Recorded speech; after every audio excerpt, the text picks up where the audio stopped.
And action. My name is Shorty. You watching this show on John Malin's channel. Wolfhound. Wolfhound. Oh!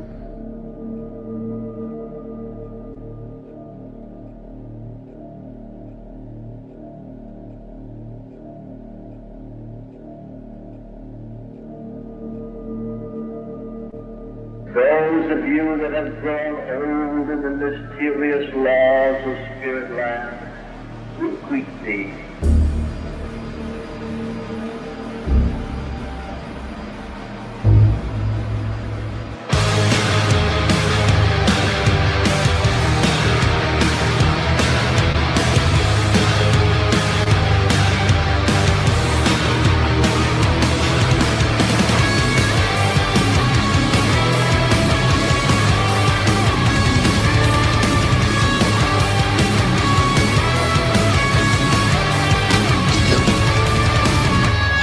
Kill me. An hour, it will be too late.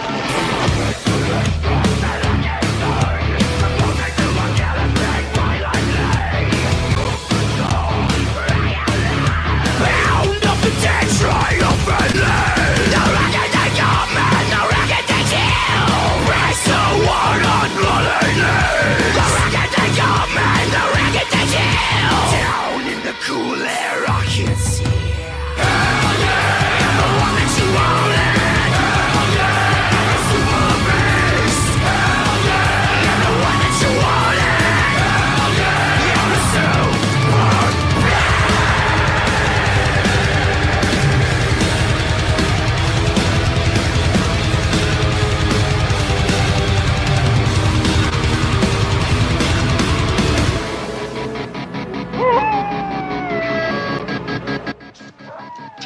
What is this? Wow!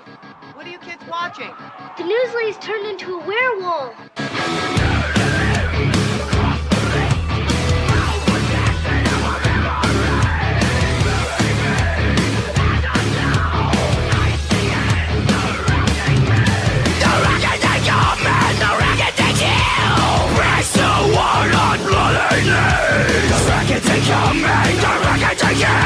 Down in the cool air I can see. I'm the one that you wanted. I'm a super beast. I'm the one that you wanted. I'm a super beast. Drugs have done good things for us. Hard to believe I'm saying this. Drugs have done good things for us. What do you mean, Bill? Well, if you don't believe drugs have done good things for us, do me a favor then. Go home tonight, take all your albums, your tapes, and your CDs, and burn them.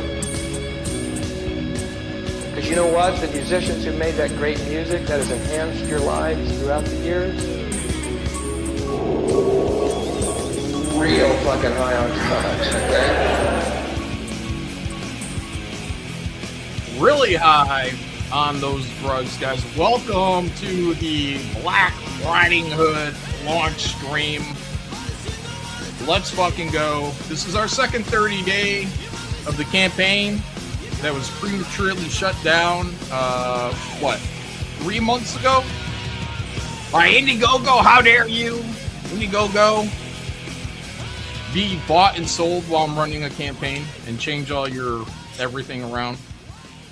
So now, I'm going over here. I'm set up on Fund My Comic, which is good. My hand was forced, but I have been wanting to put something over on Fund My Comic from the early days. My plan was always to let the kinks get worked out before I came over here, and it's been going for like 2-3 years now. I think 2-3 years over there on the Fund My Comics. So plenty of campaigns have gone. And from all accounts, gone well. So, in terms of transactions back and forth, all that stuff. Good on that. If you guys haven't signed up, if you haven't purchased anything on Fund My Comic, I hope today will be the day. Maybe we can convince you. Royal we. not the trans we. Good morning. I got some cocaine going on here. A little pick me up. I just woke up. People on the Twitter were saying, John, your campaign launched. And I'm like, oh, good news. So, anyways, here I am. I got to defeat the evil of Cecil. Take his place as the biggest campaign on Fun My Comic. Guys, would love to. I'm not sure what that number is, but he did do, I believe, a full campaign on the site. We're split. So I just, asterisk, we've already raised $103,000. Most of the audience, I would say, most have already backed the campaign. But what I can do is hopefully I can convince you guys to back again. Because if you did not get, I think most people in my audience probably did. We're good friends. They love me. So I think they dug deep. Most of them dug deep. Let's pull it up real quick. And probably got this tier right here. The Cover Your Ass variant box. I pushed this heavily on the first 30 days. I will continue because it is the best. You're going to get a box. It's going to have art on it. It's going to look great. But you're also going to get every book that was in the campaign. So including the 24-hour covers that you probably missed out on. Right here, we got the, this is my little variant here. And then we got the Cecil variant over here. This is going to be the same one that was on the last campaign, by the way, guys. The background was colored different, darker, because Cecil said he liked a darker background. So that's what he got. There you go. You can get all the 24 hour. It's the only way to get 24-hour covers. If you didn't buy them when they went live, then everything is tucked in the box. Here you go. You'll get those. You'll get a copy of Black Riding Hood #1 in the box, so you can read the first story. It's going to be uncensored. It's going to have that stray word balloon that was printed in the CG Arena version removed. I already have the corrected file by the young Eric Weathers. Big thanks to him. So you're going to be able to read the whole thing uncensored, no censor bars, anything like that, as it probably is going to have whenever they get around to collecting it in the original intent of this story, the cool story, bro fairy tale, masculine fairy tale, I don't know, anthology. So that was part of the Rainbow the Brute campaign. You guys remember that?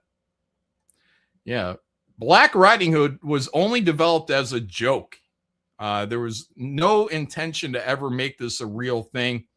Ethan had first mentioned doing like a masculine fairy tale book. Everyone joked about, hey, what if we just start taking all these chick properties and make them into dude properties, get even with the SJWs. And then Ethan said he wanted to do it with the fairy tales. And then he asked me what it was that I would do. And I just blurted out, Black Riding Hood. They killed his grandfather. And that was it, really. That's the whole idea. And that was it. It was done. I forgot, a year went by, I think. A year, maybe 2 years went by. And then Ethan said he was for real going to do Cool Story Bro. I don't think he had a name then, but, then he was going to for real do it and wanted me to do the Black Riding Hood. So I'm like, okay. So I wrote it, drew it. It was fairly easy to write because it's just an urbanized version, modern version of Red Riding Hood with werewolves instead of just a wolf. Mm-hmm. So it was all done as a gag. the whole creation of it, everything about it, really, including the second issue. But since I had done this, and years later, I done this for the Cool Story Bro, and then another year went by, something like that, and then Ethan decided to pull this story out from Cool Story Bro, and then create a publishing label that became Comicsgate Arena, and then he published issue 1, which was then called the Mayland Cut, meaning it was uncensored, because again, for Cool Story Bro, it's gonna probably get. I suggested the black bars. I don't want words changed. I don't want it to be like, a colorful word then turned into like some milk toast fucking lame ass fucking word. It makes you look like a weak writer. I'd rather it be black censor bars so people know that what was written has balls. It's got balls. And I think it's fair to say Black Riding Hood #1 has a lot of balls and N-words. Mm-hmm. Anyways, great book. Guys, if you missed out on Black Riding Hood 1, you can buy it individually. You can just get the book right here. The one book, the book that, started it all. Well, a reprint of that book that started it all. You can get just that. Or you can go up here and go to the box, and you're going to get Black Riding Hood 1. You're going to get Black Riding Hood 2, the Malin variant, Black Riding Hood 2, the Davis variant, Black Riding Hood 2, the EVS variant. If you guys haven't seen it, here it is in its full color glory. Can I pop that? Open image, a new tab. Yeah, look at that. There we go. Get the EVS variant. Look at this. Colored by Kyle Ritter. You got to love it, guys. You got to love it. KKK is in this book. And they're not going to be how you think they're going to be, unless you've heard how they're going to be. They're not necessarily the bad guys in this book. And that's what's crazy. Black Riding Hood is a werewolf killer. And he's going up against a bunch of vampires. They all turn into albinos, by the way, which plays into the title, the subtitle, Black Knight, White Devils. So the black people are white devils. But this was all part of another joke. It was all part of another joke. We were talking about, I think it was was it the Sinners movie came out? And we had already talked maybe a year before that about a Black Riding Hood follow-up involving the KKK killing werewolves. But then Sinners came out, and then the conversation turned into KKK. What was it? The KKK fighting retired. Was it? They were reformed KKK. This is what Ethan was saying. He wanted to do a book with reformed KKK. That were going out there and killing vampires. I don't know. Was it to protect the blacks? I don't know what it was. And I said, no. And Mike Barron was going to write it. Mike Barron was going to write this. These reformed, like a Clint Eastwood kind of, hey, we're looking for a redemption story because we're part of the Klan. And I said, it needs more balls. Needs more balls. So I pitched my version to Mike Barron. I said, Mike, hear me out. The black guy or the KKK are and always have been the good guys. And the air gets sucked out of the room. Are and always have been the good guys. And what they were doing is protecting the blacks. They were protecting the blacks from these black vampires that turn into albinos when they're fully vamped out.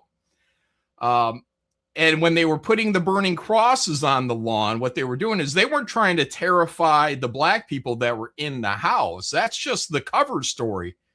And the KKK in this fictional universe, they do this they allow people to think that they're terrorizing the black people and just the worst people on earth. They allow the public to think that because it's better than knowing the truth, which is that we are being overran by supernatural forces, and the KKK is there to stop them. So when they put a burning crucifix in the lawn of what happens to be mostly black people, it's to protect them at night from vampires. It's a giant crucifix protecting the black people in their homes from vampires trying to get at them in the middle of the fucking night. This is why the KKK in this universe, as well, why they are their leadership, their rankings, everything is supernatural. I don't know if you know this. There are like grand cyclops, grand dragons. These are all mythological beings. Whenever they talk about where, like, the states, this is my understanding. God, I'm an ignorant, you know. I still have to do my deep dive on the KKK. But every state isn't called, like, you know, United State. Every state in the United States, it's not, they don't call it a state. They call it a realm. A realm. So all this stuff goes right into monster, like monster hunters. I'm just like, holy shit, this is great. I need a werewolf stand-in. Yeah, I got them. They're werewolves. I got werewolves to stand in for werewolves, guys. There will be werewolves in this book too. Yeah. So anyways, yeah, this comic has balls, and every time it was jokes. It was jokes. And then I said, what if and Mike Barron cringed at my wonderful idea.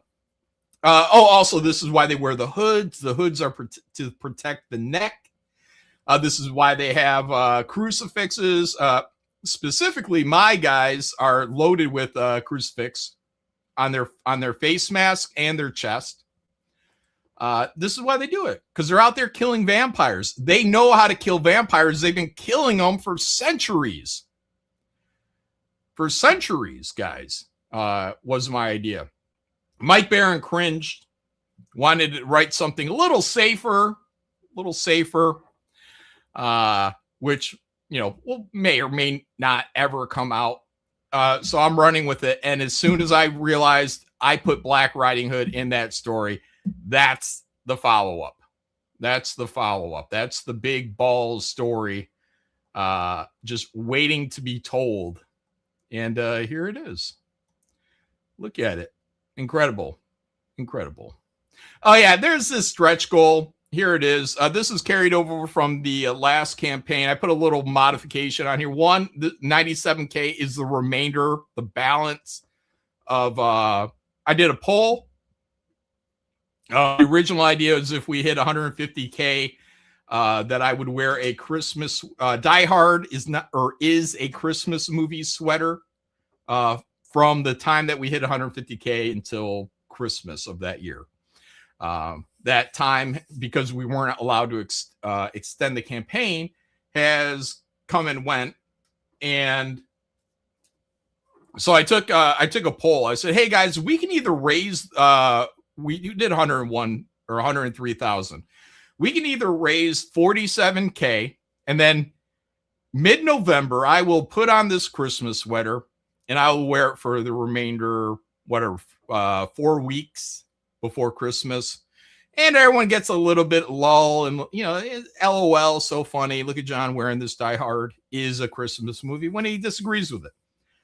And I said, or we can expand that idea, because now it's February. We can expand that idea from 150K to 200K, which would be 97K balance.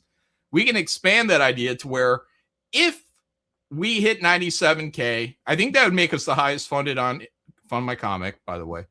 Then I will wear these Christmas shirts all year until Christmas. So I'll be wearing them in March, April, May, June, July, August, September, October, November, December. So I will be wearing the, but someone else suggested that instead of just Die Hard as a Christmas movie, that I mix it up with other things that aren't necessarily Christmas movies, but are being called it. So Terrifier 3, where the killer wears a Santa outfit and the entire backdrop is Christmas. So anyways, we hit 97K, guys, and I'm going to wear these shirts, which I completely disagree with. I don't think Die Hard is a Christmas movie. Terrifier 3 is definitely not a Christmas movie. My position is that just because you have it as a backdrop, or or it happens to be a movie taking place in December, that these do not make a Christmas movie. A Christmas movie is something bringing you closer to your family, closer to the idea of Christmas, or closer to our Lord and Savior Jesus Christ. Like, those are Christmas movies. If they're not doing one of those things, then it's going to be hard to convince you. Now, maybe, and I haven't watched Gremlins in forever, maybe Gremlins is a Christmas movie. Yeah. No, I don't think Batman Returns is a Christmas movie, guys. There's a tree. There's one line, goodwill towards men. Yeah. No, I don't think it's a Christmas movie. Die Hard definitely is not. Die Hard is a terrorist movie about a guy trying to save his wife. And that's it. Yeah. It happens to be Christmas. And you get a ho, ho, ho joke in there. Guys, does not make a Christmas movie. Gremlins. Gremlins is up for debate. I haven't watched it in forever. I remember it has a lot of Christmas stuff. We'll see if if it leans more towards bringing people together through Santa and or Christ. Yeah, Home Alone. Home Alone is much closer. Yeah, because that is about family trying to get back, literally trying to get back together on Christmas. Yeah, Home Alone probably is a Christmas movie. Even though it has a lot of torture. Unnecessary. Is it unnecessary torture? Couldn't he have called the cops? Did he? Did he try? Did they kill his phone or something? I don't know. Anyways, guys, go out there, get the box tier. If you're going to get the box tier, then consider, the box tier is $250. You can get the signature box tier for $50 more. I'm going to sign all the books in there for you. So consider that. And then if you don't want to go that big, we got other stuff. You can get Black Riding Hood 1 and 2, just $50. You can get the individual copies of anything you want. So if you already have one, you could grab, the EVS cover. That's fine. Excuse me. You could buy the 3 variants right here by itself, or you could buy issue 1 and the 3 variants. So that's all your options, guys. I think it's pretty simple. I like in Fun My Comic that you can position these tiers. You can actually put them into different spots. So I was able to do that. So, so when you go down the tiers, you can actually rattle it off, I think, fairly quickly, and you can keep things for the most part grouped in a way that makes sense. So also for the box tier, what I didn't mention is, so you're going to get issue 1, you're going to get issue 2, all the variants for issue 2, including the 2 24-hour covers. But you will also get a book that is only available in the box. It's the only place you're going to get it, in the box. That's the Shant and Jetty cover, which I did not receive in time to put it on the campaign. But his cover is going to be in the box. Nowhere else to get it, just in the box. So more reason to go out there and get the box, guys. The EVS cover will be in the box from the first campaign, correct? Yeah, EVS cover is already in the box. If you got it from the first one, you're good to go. This is just what it looks like. It's in the first campaign, it was just a picture of Ethan because he didn't have this done until a week ago. So anyways, Yeah, everything's in the box, guys. That's why the tier is called Cover Your Ass Variant Box. It gives you everything you're going to need. You're going to get Black Riding Hood 1, Black Riding Hood 2, and all the variants, the 24-hour covers, and whatnot. Comics Exposure 2, John, when is Black Riding Hood 2 shipping? Thanks. Well, it was put down, I think, on the original campaign for September. I moved this to October. Right now, let's hope by the end of the year. So there's still a lot to do. I'm still working on Godlike 2 right now. But we'll get it out to you as quick as we can. Katie did, member for 9 months. Hail, John. What a nice surprise. Thank you, Katie. BH Disc Designs. Was that like Frisbee Golf? Is that a Frisbee Golf disc? John, are the crosses 2 oars on the 3K guys on EVS cover? Shane nod. I don't think any of the crosses were 2 oars. Let's see. What was the on the Shane? The Shane is, I don't know what those are. Those are like they're not 2x4s, they're not 2x6s or 2x10s. These are like well, maybe they are. They're like 2 foot by I don't know, 2 foot by 8 boards. So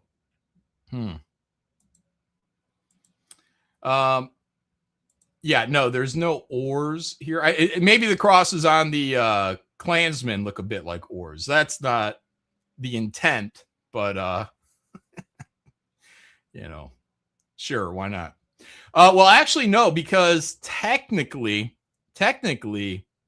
so here's what it is. I've tried to explain this to everyone, and I know you're just goofing, but an oar, by definition, guys, this is why everybody keeps saying an oar is mounted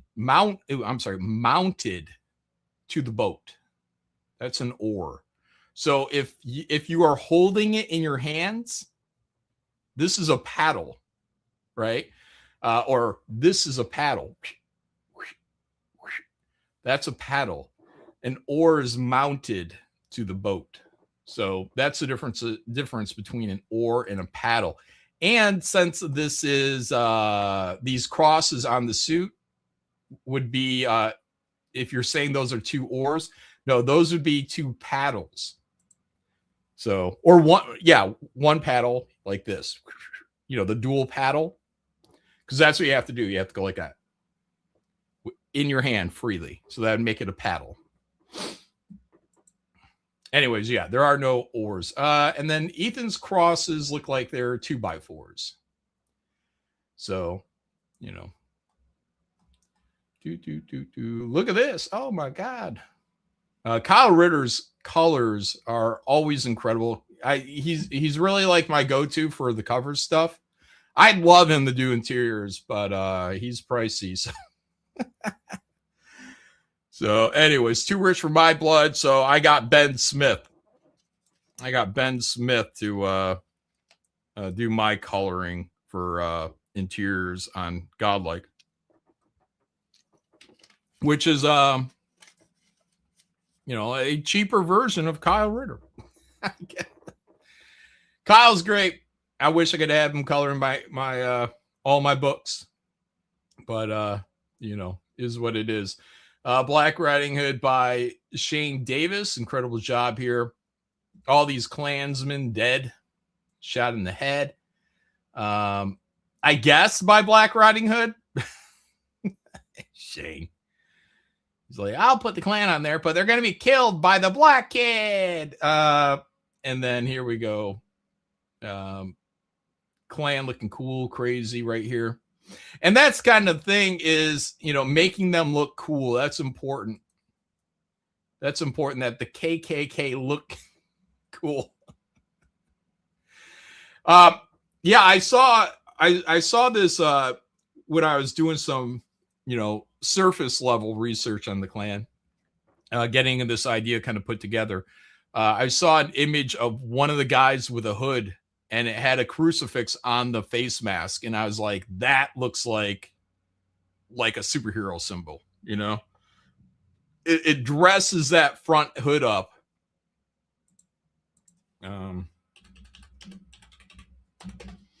it dresses it up so it doesn't look so goofy, because they are pretty goofy. These hoods are kind of goofy. Let me see if I can find it on a quick search here. I just typed in KKK hoods. But also, like, again, even on a surface level, you can see they're not always white. These robes aren't always white. They can be candy colored, all greens with white stripes, and which is actually kind of cool. I don't know. Is it cool? Yeah, I guess it's cool.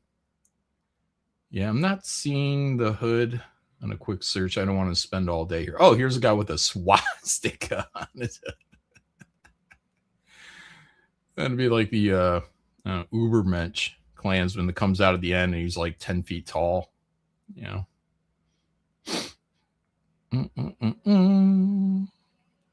right. No, I'm not seeing it.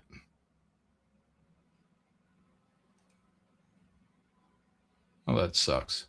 Anyways, believe me, I saw this crucifix on a Klansman hood, and I thought that looks pretty cool. I'm going to make that part of the design, and that's why we got the things that look kind of like oars. Pilgrim Media for 2, is Bad Santa a Christmas movie? I'd have to watch that again. I saw that movie once, and I just remember not liking it. But it could be considered a Christmas movie. I'd have to see it again. But I don't know if I'll be going. I don't know if I'll be going to watch that anytime soon. When is Got Like 2 shipping? Thanks. Well, that's scheduled for what? May, June. Yeah, May, June. Nick Axe for 5. Congrats on the launch, John. Well, thank you, Nick. Appreciate you, sir. If you guys can go out there, go ahead and grab a copy. You are appreciated. Thank you. All right, that's the big shill. That's the big shill right there. It's a comedy by genre. It doesn't mean that it's not a Christmas movie. It can still be a comedy. Yeah.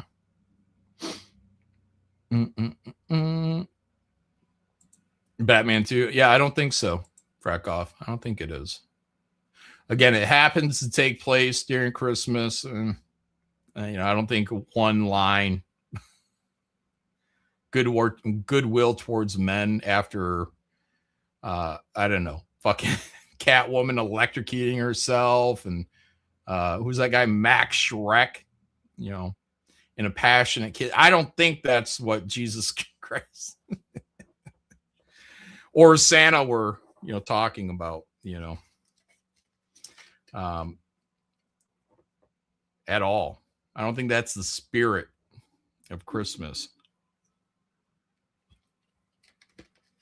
John, you should start opening Pokemon cards.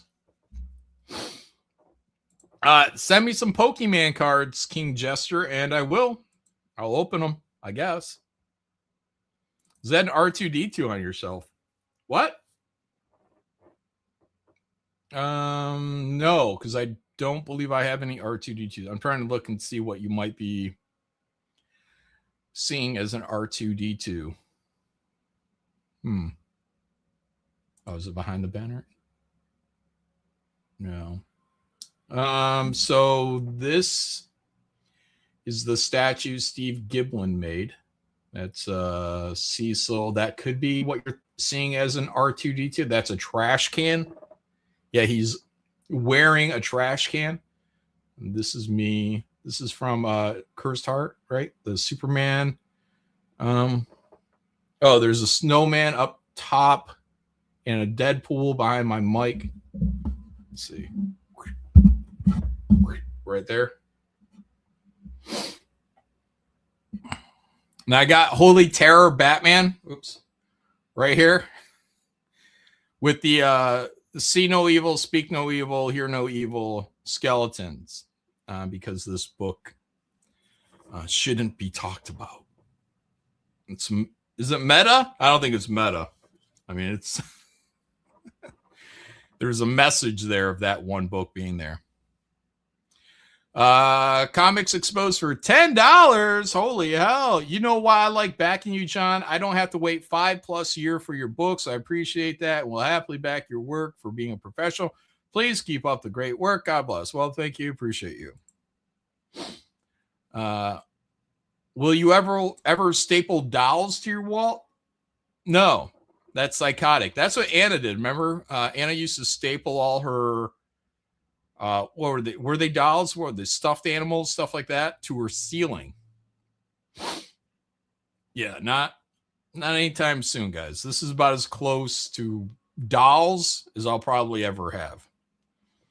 I don't mind some statues like that. That's a Miracle Man. I don't even know if anyone can buy that. Because that came out right when all the legal stuff was going on. This was in the offices of Image Central when I worked there back in the early 2000s. So right before they relocated to the San Francisco area, it was a free-for-all. They're like, take whatever you want. So I got that statue, which I had seen pretty much every day in that office, just on a shelf. And I always said, you know what, that looks really cool. So, and any action figures that I have, for the most part, have been sent to me. So like these here, you can't see them. Those are Ninja Turtles. Oops. Right here.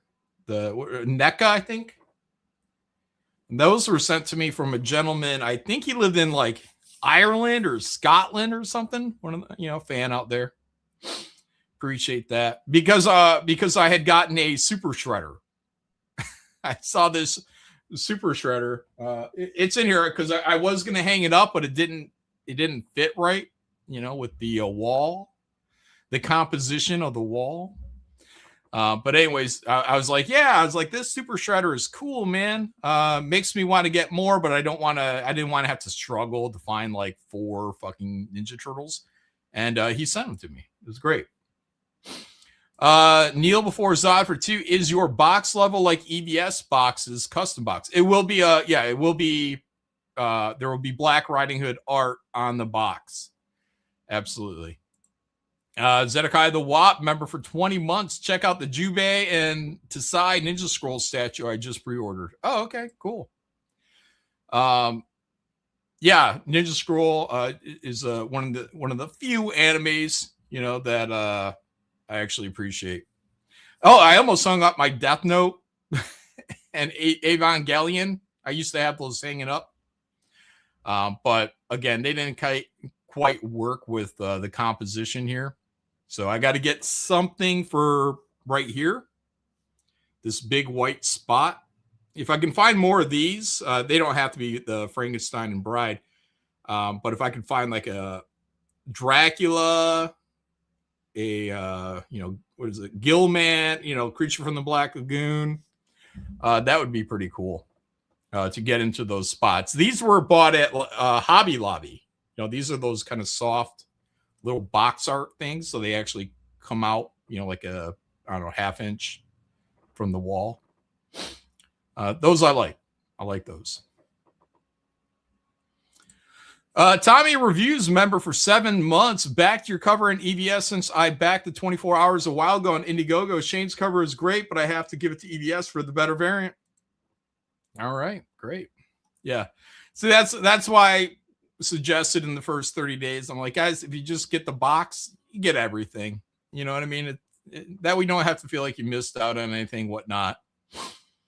But yeah, I think Black Riding Hood has the best covers of any campaign to date, including all my other campaigns. I think Black Riding Hood 1, when I did that, fucking cool. Black Riding Hood 2, look at this. Now this, when I was drawing this, I was inspired by a movie that one of the fans recommended that I watch, Cemetery Man. I'd never seen it. Actually, it was the backdrop for just the last stream or two that I did. It's the girl. She's like all kind of ghouly, hot as hell. But anyways, so that backdrop God dang it. Here, I got to pull it up again. All right, here. This backdrop right here. This backdrop was inspired by Cemetery Man. In terms of like, if you watch the movie, and I guess you should, it's a little, I don't know, is it artsy? I don't know. It's a little comedic. I don't know. It's based on the guy who did Dylan Dog, which I know almost nothing about, except I guess there was a comic and they made a movie with Brandon Routh, I think. Anyways, Cemetery Man was from the 90s or late 80s. I think early 90s, maybe maybe early 90s. But the cemetery in the movie it looks great. It's a lot of kind of stacked tombstones, like everything's at like these different levels. It just, it just looks full, I guess. So when I did this, and that's what I was trying to do. I was trying to kind of get in here and kind of just start really stacking these with vegetation, and then, some bars, and then more stuff back there. So it took a good long time to do this. And now that the time has passed, I'm like, I wish I would have done a hill up here with, in between the fingers, a hill with more tombstones and, in the far, far distance, but is what it is, right? Yeah. So, and then we get Darius here, strapped up, got a little vampire gear, got a crucifix. That's a little vial of, in my mind, that's holy water. And then he's got a couple of katanas here, and a fan pointed out in the original black and white, fuck you, Jabba, that the katanas I had kind of curving inward, like towards his, is that how? Yeah, towards his head. And it wouldn't be a natural pull. If you're pulling a sword out, you want it to arc away. So I swapped the katanas so that I could keep the arc. Otherwise, I was just going to straighten out the handle. But I liked the arc, so I went in there and flipped that around. And then we get Shane's cover over here. All decked out. Shane was very happy with himself. He put the smoke here, smoke trails. And if you look closely, great design. He went in there and put skulls into them. Really good job. Gave him some stakes here for staking vampires. But if he killed all these guys, he's killing his allies. Then we get here. And Ethan didn't put this city back here. That was a Kyle Ritter thing. Originally, Kyle had this like really nice, like it was like mountains, and then there was like a castle in there. And I was like, that's fucking great. It looked fucking killer. And I'm like, that's great and all, Kyle, except this takes place in Detroit. City. Like he just put a skyline in there. So then he just kind of dropped that in there and, so. All right. Okay. Anyways, let's not be on this the entire time. Guys, go out there, support that. Thank you all. Appreciate you. Night of the Seven Kingdoms. New episode came out last night. Since I wasn't able to launch last night, I ended up watching that. And I've come to the conclusion that I don't want anybody to watch this right now. I think it's good. But they're 30-minute episodes, and there's not enough of the story happening to really be like, yeah, that's cool. Every time I think there's going to be like a cool, like this is it, it's prolonged. So I think the only way that you're really, really going to enjoy this show at this point is the entire thing has to come out, and then you can binge watch episode. Because this is just the amount of time it's taking to get through this season, to get from one plot point to the next is driving me crazy. But 30-minute increments, whatever. You sit, you binge this thing, it's going to be a 3-hour movie, something like that at the end.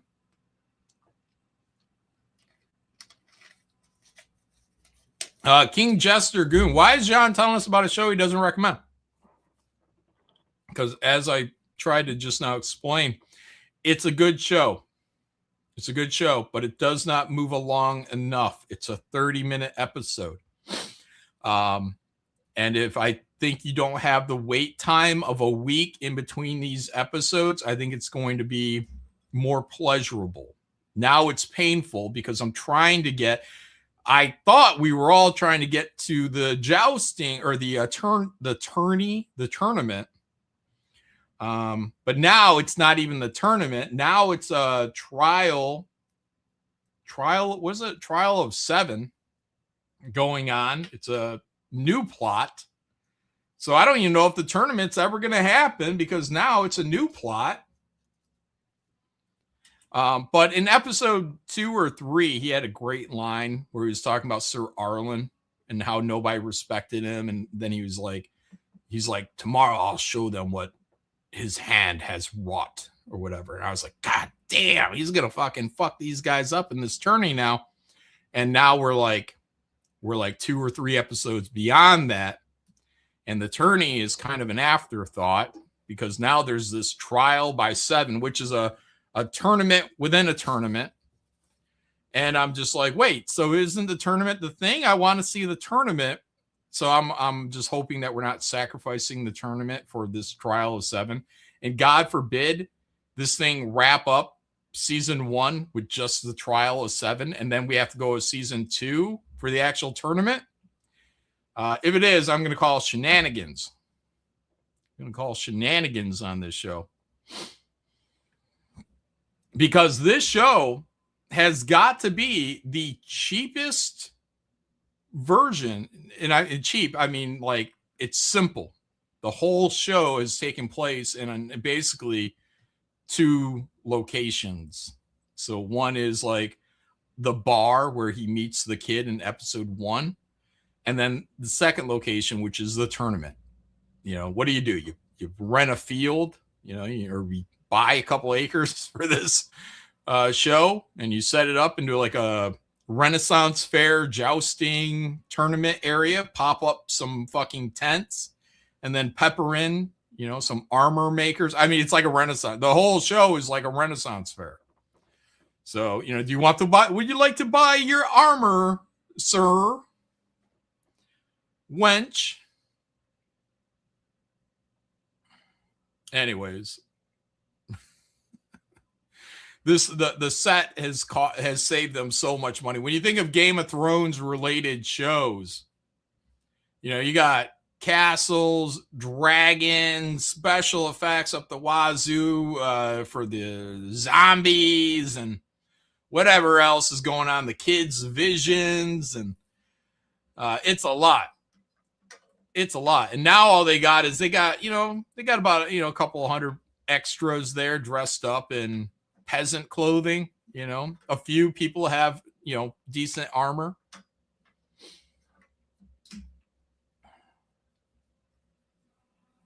But yeah, I'm just kind of waiting for the whole thing to get on. Does it have freaky incest shit? No. I don't think so. They do refer to, I think is it the Lannisters? Is that who that is? As no, I think they refer to Targaryens as inbred. No dragons. There's no dragons here. There's a puppet dragon, because they're putting on a theatrical show. There is a black chick, and she is the love interest, but I'm okay with that because I'm like, she's part of a traveling theater.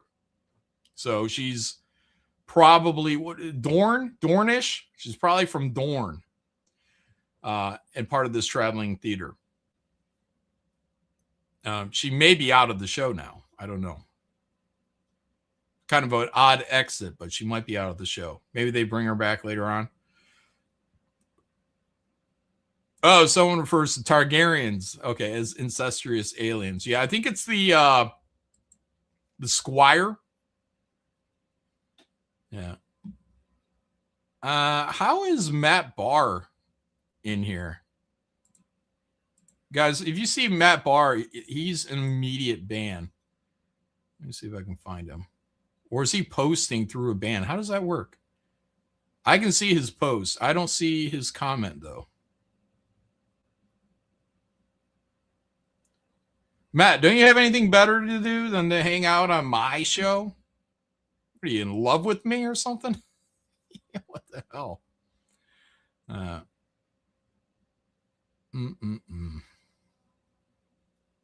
There's no dragon, but there are black chicks. Well, yeah, there's one. And she's probably mixed. Right? So. Oh, you got. Okay. Thank you, Crazy Cat. Thank you for getting him the fuck out of here. Yeah. He's unbannable. The gods protect him. Yeah, he's part of that interconnectedness of the universe from that show, Dirk Gently.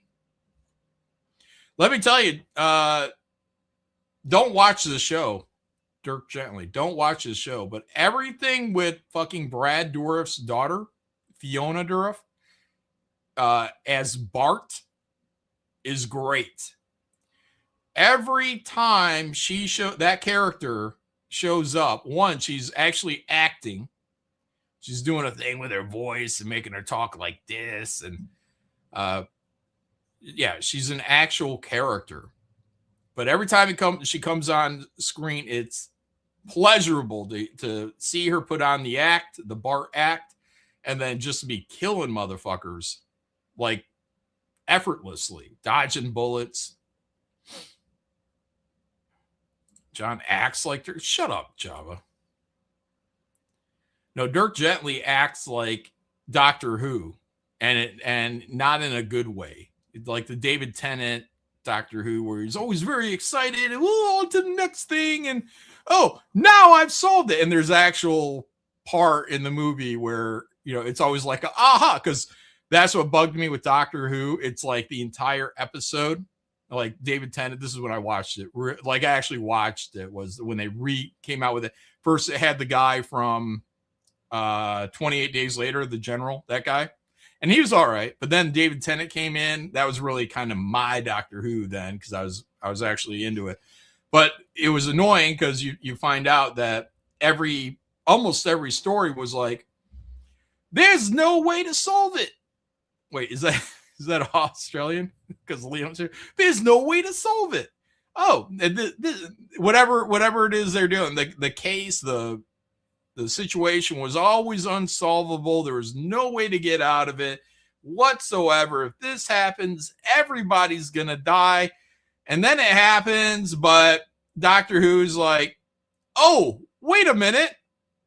Why did I think of this before? Boom. If I use this sonic screwdriver to get out of this situation with some made up bullshit techno babble, then everybody lives in the last 5 minutes of the episode. And everyone's like, hey, Doctor Who, you're so great.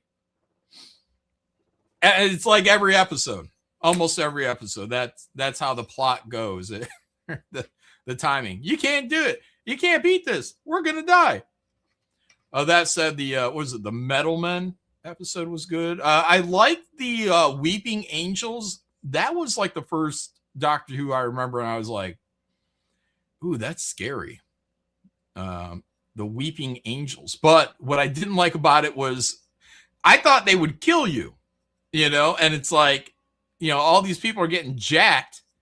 And then it's like, oh, they don't kill you. They send you back in time somewhere and feed off of your life.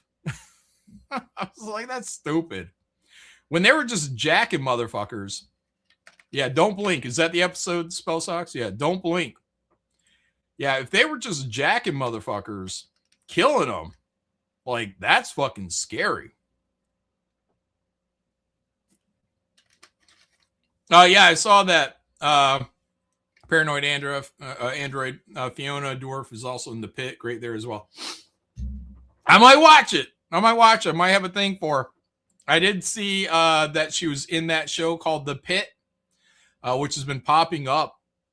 I don't know, weeks ago actually. There was like, because I think it's like The Pit, and then there's what's the Matt Damon, Ben Affleck? Isn't that also like The Pit or something like that? I don't know. It's been popping up.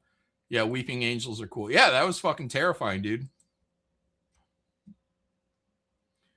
Terrifying. And then they completely made it not terrifying when they're like, oh, it just sends you back in time and feeds off your life. Okay. Oh, RIP. Thank you. Yeah, the RIP.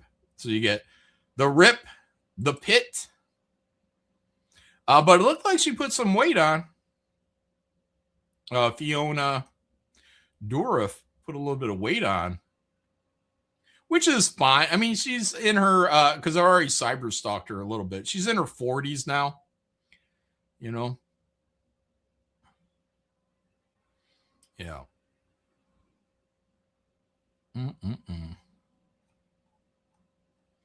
Oh, it's just blink, not don't blink? Maybe that's because they say don't blink.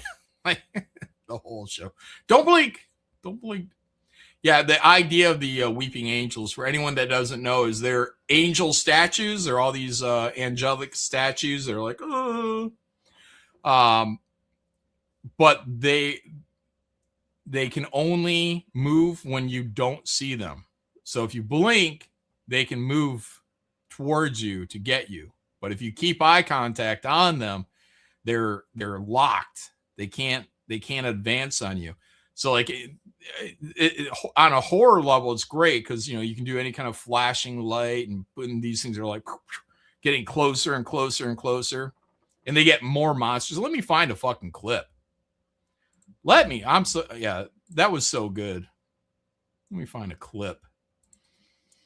Weeping Angels. Let's find something short. I ain't got all day to hear the whole history. Oh, what is this a trailer? All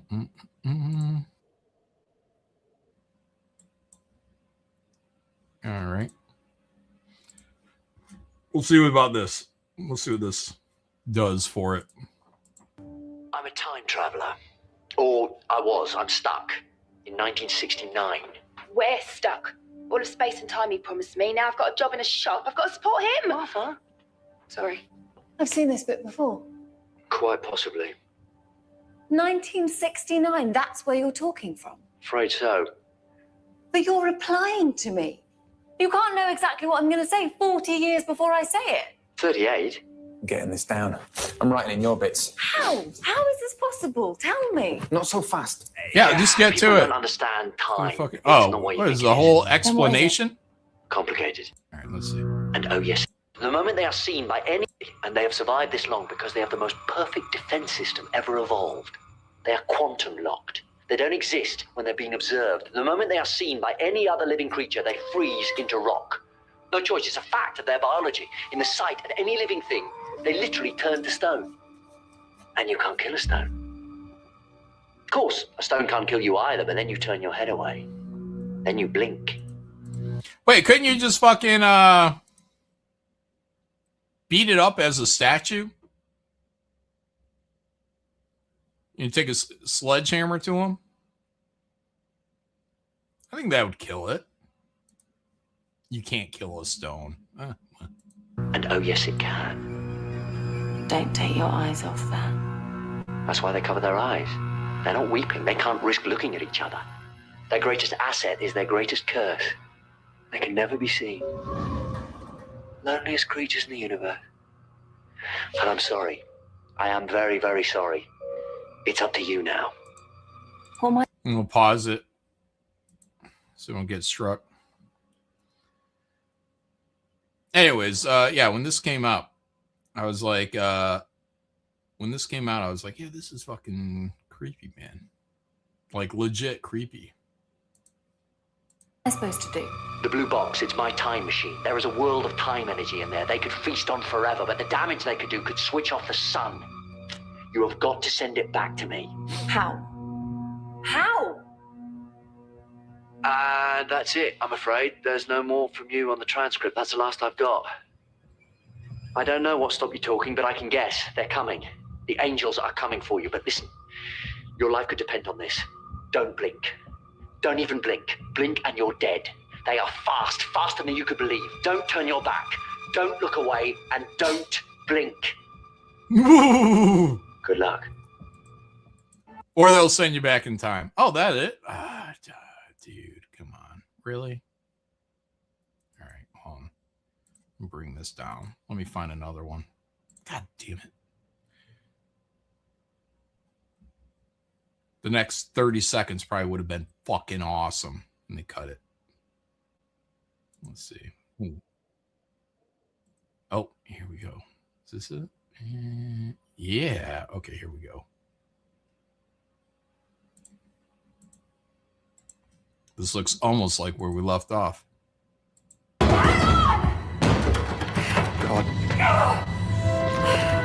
Oh, God. It's locked. Don't blink. Don't blink. Ah! Sammy! Now, he's going to stand there like a dope and be like, I can't blink. Yeah, but you can take some steps away. You can walk away from that thing while you're looking at it. You know, your feet aren't fastened to the floor. Just back up. Create more distance.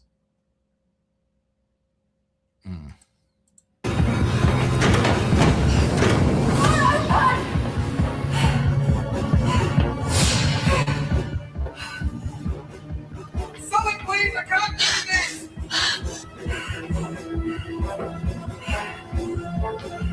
Sully, hurry up! Where are you? Hurry! All right, we can't watch the whole episode. Yeah, what a pussy. Yeah, like, but that's just it. Once you realize that they just send you back in time, you know, and then they feed on your life energy while you're back in time.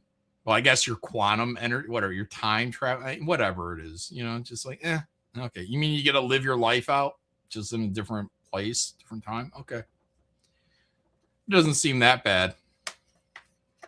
You were almost finished.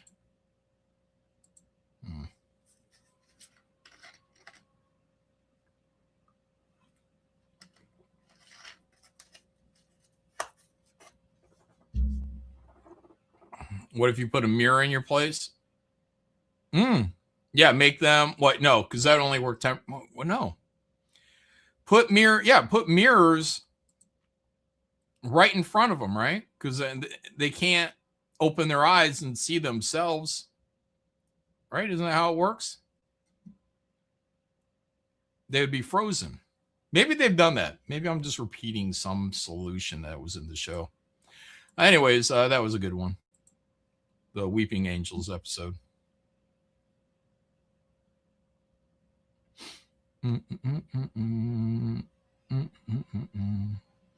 What episode does he cure AIDS? Does he?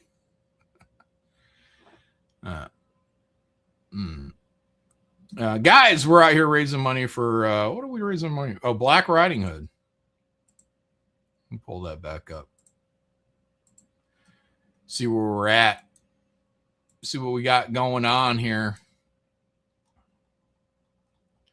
There was $250 raised when it went live.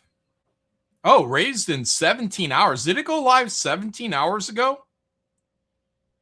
The hell? The hell? 17 hours ago. All right, let's hit refresh on here.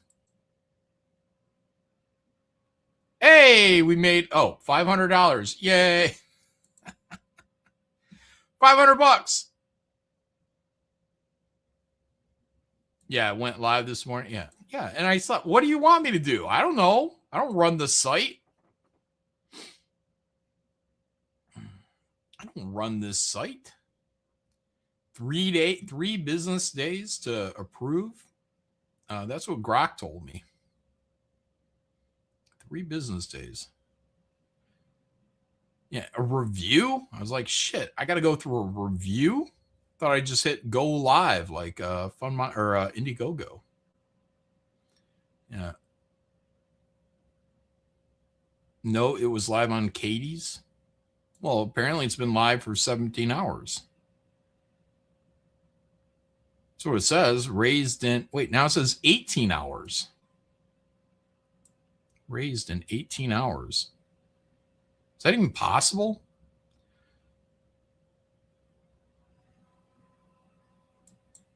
Yeah, it would have to have gone live last night.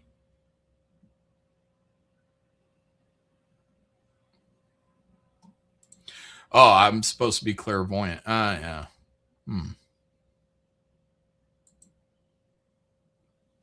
Didn't I already back this, John? Well, I hope you did, Delmar. I hope you did. Yeah, it's second 30, guys. So, it's going to be what it is. It's going to be what it is.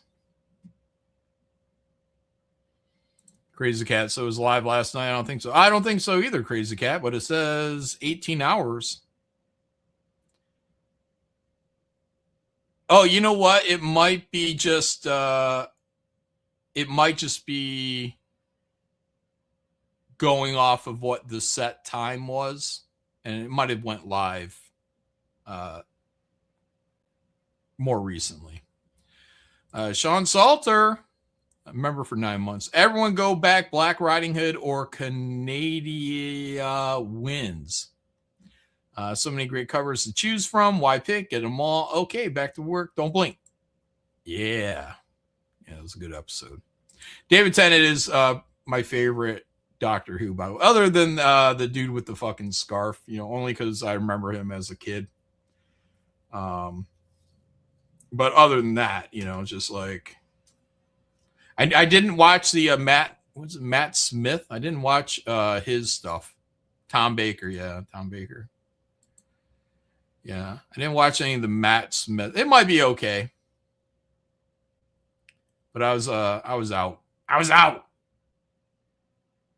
David Tennant, was Matt Smith the immediate follow-up?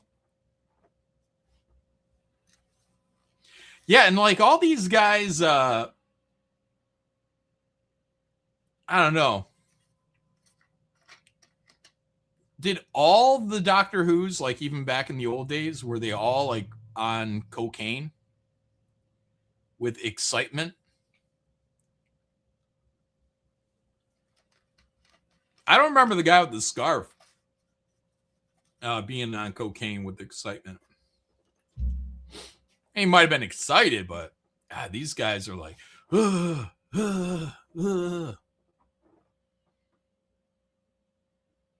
John is a nerd. Jesus. Well, maybe a little. I mean, I'm a retarded nerd, I remember bits and pieces. Speaking of people remembering bits and pieces, I watched the Chevy Chase documentary where he's talking about his life. I also watched that Pee Wee Herman one, but I just watched the Chevy Chase one. It's okay. For as much as a prick as they want everyone to, know, I guess, that Chevy Chase can be, he didn't come off as much of a prick. They brought up a couple instances where he was on Saturday Night Live and there was a gay cast member. I don't even remember the gay cast member, but Chevy came in to host. He wasn't on the show, but he came in to host. So this is probably in the 80s, maybe in early 90s.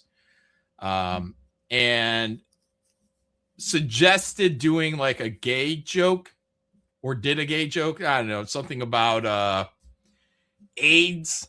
And, because the guy's gay and we live in the age of offense, even though they're comedians and they should have taken it like men. No, it wasn't Lovitz. It's some guy that no one even knows who the fuck he is. But anyway, not that it matters. It could be a prominent person, but I don't have a clue what this guy fucking did. He was not a well-known cast member. Probably because he wasn't funny, which is probably why he took fucking offense when Chevy Chase went in there and made a gay joke. And it's like, aren't you guys comedians? And really, that's kind of it. I saw it as kind of like a generational thing, maybe, where his humor is kind of abrasive, just sarcasm and, it's on the edge. And people even described him as like kind of dangerous, like that was his appeal, is that he could be kind of dangerous in his humor. And, it would make some people mad. But how I saw it is, as time went on, I'm like, these comedians just were getting softer and softer and softer. And by the time he went out there, did some movies, became successful, very successful, and came back to host, like everyone's just ready to be in victim mode. Oh my God, I was abused by Chevy Chase. Oh, he made a gay joke and I'm gay. I know gay people. Gay people are dying of AIDS, and he thought there was humor in that. And it's like, well, there is humor in it. You're just a bitch. So, like, you're comedians. You gotta have tough skin. 90% of everything you're doing is making fun of somebody. 90%. You're making fun of somebody. And one comedian, comes up, but that's just it. I think once you put in the fact that he's rich, famous, you're still at the beginning of your career. 6'4", and deemed by most, I guess, as, by comedian standards, an attractive man. He's everything you're not. And then how dare him come in here and make a joke at your expense? And then it happened again with a different cast member, I think years later. Some black chick didn't like the idea of him talking freely about people of color, and took offense to him dropping an N-bomb somewhere along the way. And boo-hoo, right back into everyone, I'm a victim of Chevy Chase, white supremacy. And, well, just like, come on. You're comedians. You are all comedians. Was he trying to do a joke? Was he trying to be funny? It's not like he went up to you and said, I hate N-words. You know what I mean? I'd like to see something really bad done to you. It wasn't that. The dude's out there fucking doing jokes. So, anyways, I watched it. I'm just like, a lot of jealousy, including by, people that are around. And I remember there was wasn't there like a fight between Chevy Chase and maybe Jim Belushi? They were going to punch each other. And again, I think probably a lot of that stuff and why people end up not liking Chevy Chase is because he is all those things. He's taller than you. He's better looking than you. He's more popular than you are. He's ultimately got more money than you. He was a big deal. And as it goes in out, a lot of jealousy, a lot of insecurity. And I think Chevy Chase just, gets right to the nitty gritty of that stuff. Not attracted to Chevy Chase, guys. I will say when I had COVID, I went in, what was it, November? Like right around the week of Thanksgiving. And I think it was like Hallmark Channel. I'm just watching TV for 5 days in the hospital. But Christmas Vacation was like always on. So I'd watch it. I'd throw it on. It's a good movie. Still is a good movie. Christmas Vacation. Just restarted watching Community. He's in it. Yeah. Same thing. People are like, oh, he's abrasive. He's this, that. And then they're making like kind of excuses for it. And they're like, well, he was on drugs. And maybe that's true. That could be true. But really, I think it just plays on the fact that his humor is arrogant based. It's like an arrogant humor. And he's lived, I don't know, 80 years? He's like 80 fucking years old or something like that. But when he was in his 60s, his 70s, doing that community show, he's in his 60s. He's already been rich. He's already been famous. He's 6'4". He's the man. And for somebody like that to be on your television show, people and a whole generation of soft comedians, very soft as fuck comedians coming out there. I mean, one of the guys on Community is that black guy, right? Wasn't he the one that he's all hung up on race? This is America. Who's that guy? Don Glover. Is that his name? Don Glover. Dong Lover. This guy, the guy named Dong Lover, was probably offended by Chevy Chase because he's already racially sensitive. So sensitive, he went out there and made a whole fucking album about this is America. Like, dude, aren't you supposed to be like a comedian with some fucking thicker skin? No, he's soft as fuck. Yeah, Little Gambino, is that what it is? Yeah, so if you're Chevy Chase and your humor is arrogance based, you're 6'4", you're rich, you're famous, better, more than all these guys. These guys all get underdog complexes. They're poor, they're suffering, and they don't like that you get by your life every day without having to worry about too much other than showing up on time. That's what you got to worry about at the end of your life. That's what you got to. Oh, childish Gambino. Well, he is childish, yeah. So that's who you're with. This is who you're working with. And then because you got the oversensitive, probably black guy on the set, you got his Indian, was he Indian? The Indian friend. And then you got a whole cast of probably white people all trying to virtue signal about how much they love you, Don Glover. And Chevy Chase does not represent us or our feelings about you and black people and gays. And it's like fucking Don Rickles showing up one day. You know what I mean? In 2026. And everyone's like, he's got money. he's got the look. He's got the looks. He's got money. Don Rickles has got the looks, got the money. He's 6'4". They would crucify Don Rickles. And Chevy Chase is coming out of that. That's where he's coming out of. Because they bring up Richard Pryor, and he's like, look, I used to make these jokes with Richard Pryor. Richard Pryor, like, dude, they would lift him up. They would lift Richard Pryor up, as like Black Jesus if he was alive in 2026. Lift him up. Doesn't matter about any number of racial jokes or whatever. He could be talking about white honkies all the way to 2026, and they would be kissing his fucking feet. Oh, you S the D of Marlon Brando? We're going to kiss your feet, suck your toes. Suck your black toes, Richard Pryor. Yeah, give it to honkies. Give it to the honkies. Yeah. But Chevy Chase lives a much cleaner life, with a bit of edge. He's got an edge. Again, described as dangerous,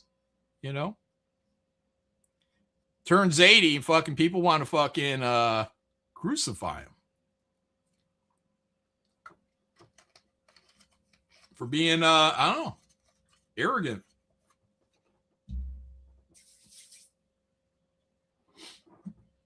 Chevy Chase does not do the convention circuit.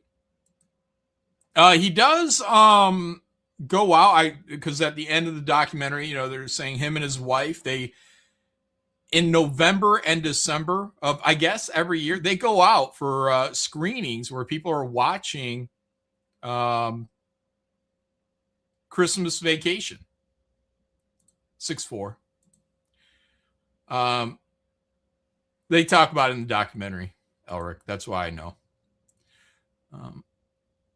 Talking about sucking toes again. Yeah. No, I don't, guys. I don't find feet attractive whatsoever. I find it funny. I find it funny that people do.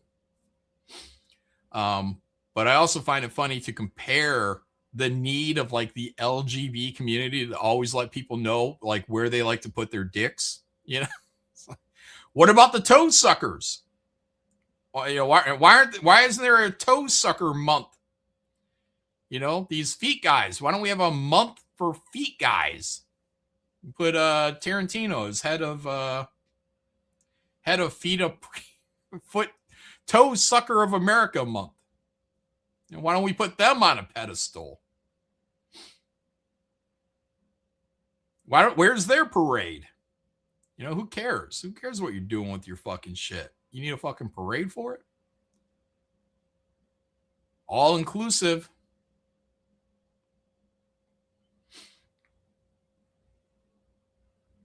Get the toe suckers their own flag, guys. No, they got a flag. It's the LGBTQA plus thing, I think.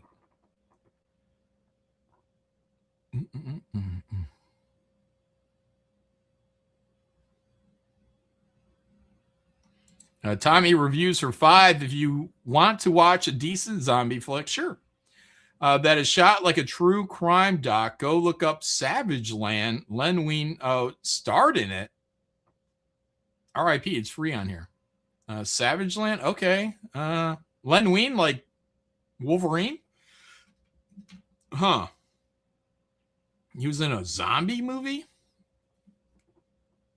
And you say it's decent, Tommy. Tommy reviews. It's a decent zombie flick with Len Wein starring? I don't know.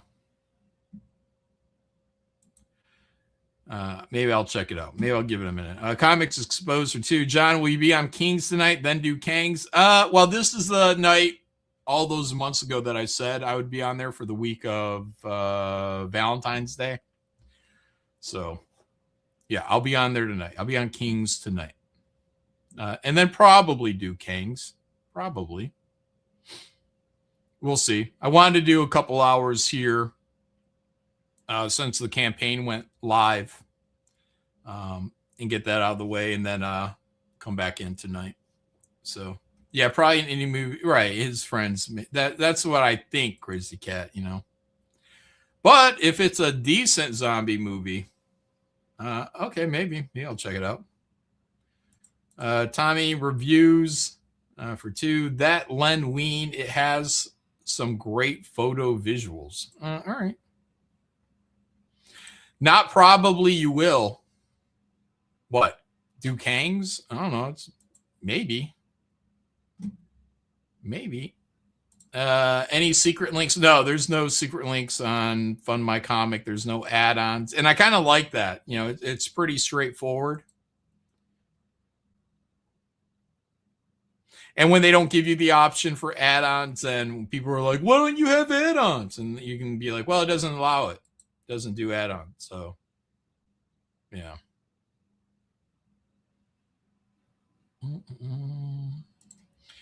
Liam says, don't forget to Black Riding Hood. The last version of this book was going for hundreds of dollars. Get a few of them. Resale will be nuts. Look, man, people will be talking about that. I can't promise you anything on resale, guys, but this will be the most talked about book of the year. It will be the most talked about book of the year. I believe that fully. Just like when the first one came out, I mean, it was huge. Everybody was laughing, having a good time. Yeah. So I think that's going to happen again. You know, and that was a 10-page story. That was the original Black Riding Hood #1 is a 10-page story. And it just moved very quick. So when I planned this one out, for 48 pages. I said, well, I want to keep that kind of fast pace going. So this is like, everything's a little different. Graveyard Shift, Omega Storm. That's kind of, it's a bigger story. It's more drawn out kind of story.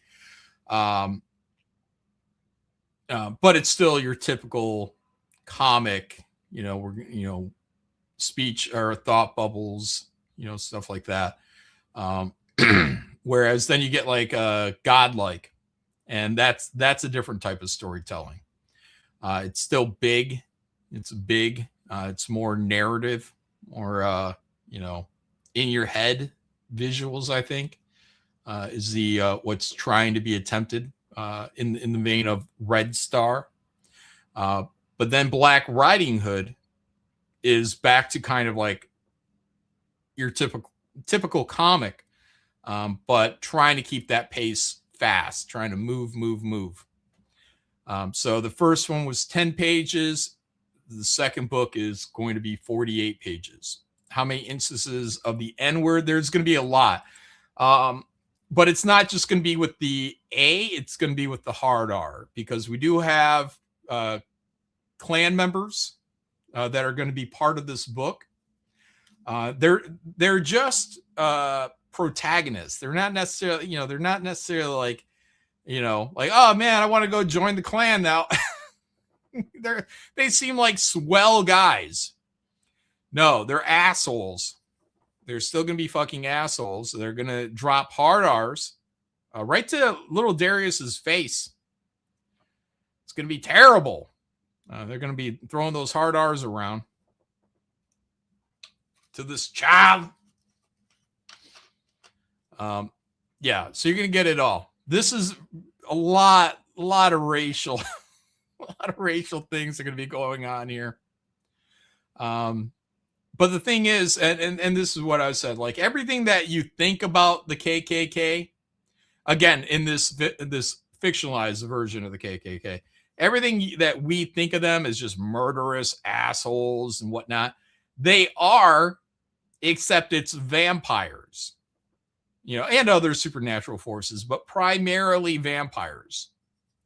So everything bad about the KKK, is actually put out onto this fictional threat. So they hate vampires way more than they ever hated black people. But they still don't like black people to a significant degree. But yeah, so you got to get your bloodlust out as they kill vampires.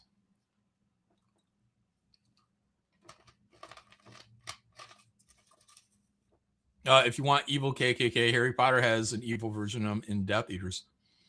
Or you can just have the KKK. They are a hate group, guys. You know what I mean? But yeah, we're going to blur some lines here. And there's still going to be pieces of shit, but they're going to be our pieces of shit to kill these fucking vampires. These goddamn vampires.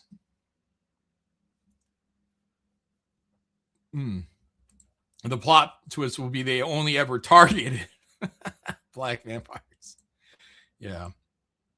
Well, it'll be explained, guys, but there is a large amount of black vampires in the old South back in slave days. Large amount of black vampires being shipped over here. So all that'll be explained. Will there be white familiars? A little bit. The main bad guy's name, where is he? This guy right here. His name's Shatani. And he's an old vampire. He's an old vampire from the South. But yeah, he's gonna have himself a white girlfriend. He took some dude's wife as his girlfriend. So yeah, she's loyal to him. She needed that VD. Wait, no, that's venereal disease. She needed that Undead D. That's what she needed. That Undead D.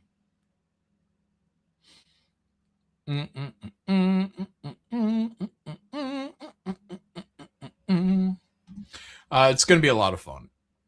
A lot of fun. I'm really looking forward to getting in there, knocking those pages out.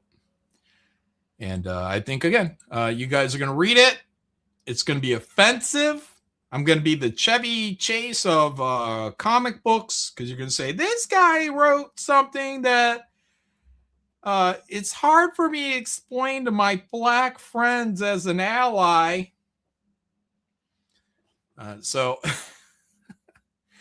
yeah, this is something you're going to pick up. You're going to read, and you're going to say, holy shit. And hopefully you're going to laugh. Hopefully there's going to be some laughs in there. Yeah. Gay Jamaican says, fun stream amount. Can't handle the blacks. Can't handle that black conversation.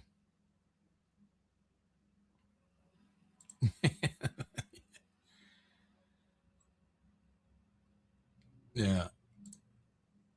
One is full of talented professionals. The other is full of opportunists grifting on bitter losers, says Bar Stewart. Is that CG versus everybody else there? The Rippaverse. Ooh, I gave it a hard R. Ripperverse. The Ripperverse.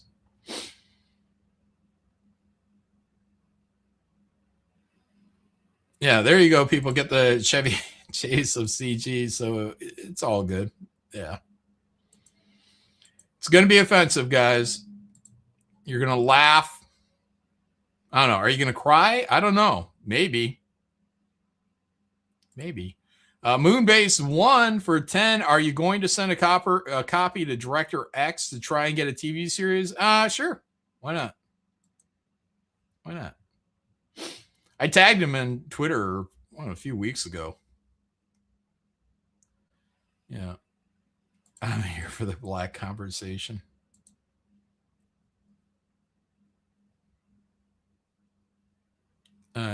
You going to cry if you don't get what? The TV show? No, I don't really care, guys. If it happened, that'd be great. That'd be cool. I'm not going to argue. Hey, cool. Great. They would have a field day with me, though, wouldn't they? And have PR teams, just like J.K. Rowling. Everybody would have to distance themselves. Oh, this guy likes to make jokes about black people. We don't endorse that. Loved Sinners. It was okay. Could have used more KKK in it.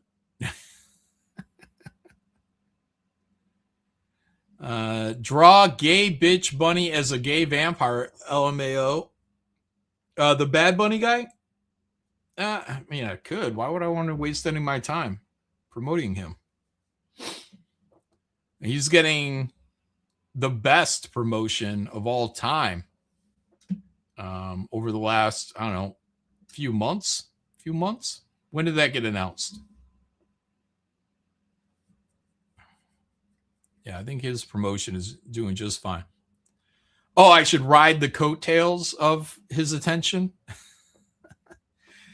Should I go up there and, I don't know, say, worst halftime show ever? That'd be difficult. I haven't watched the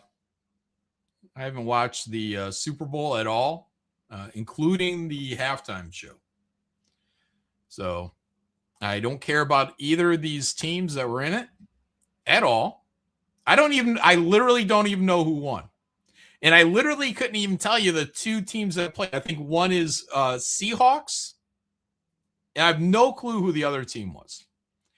I haven't seen the Bad Bunny performance, because, don't care. Just don't care. But everybody else really cares. They really care about the Bad Bunny. They bitched and moaned about it since it was announced. And then the first thing they did, because they wanted to monetize it, was be sure that they were watching it live. Had to watch it live and get their opinions out there before the next guy. Let's watch it live. We're gonna tell everybody it's like just like Jeremy, when that Jeremy guy, Geeks Gamer guy, went to a movie, left early, like in the just so he could bitch about how bad it was. He didn't even watch the movie. He just wanted to be the first one to see it go live so that he could be the first one to get comments out there on it. And have fake outrage. Didn't he do a drive stream? He was so mad at that movie, whatever movie. So mad at that movie. He had to drive home and stream about it.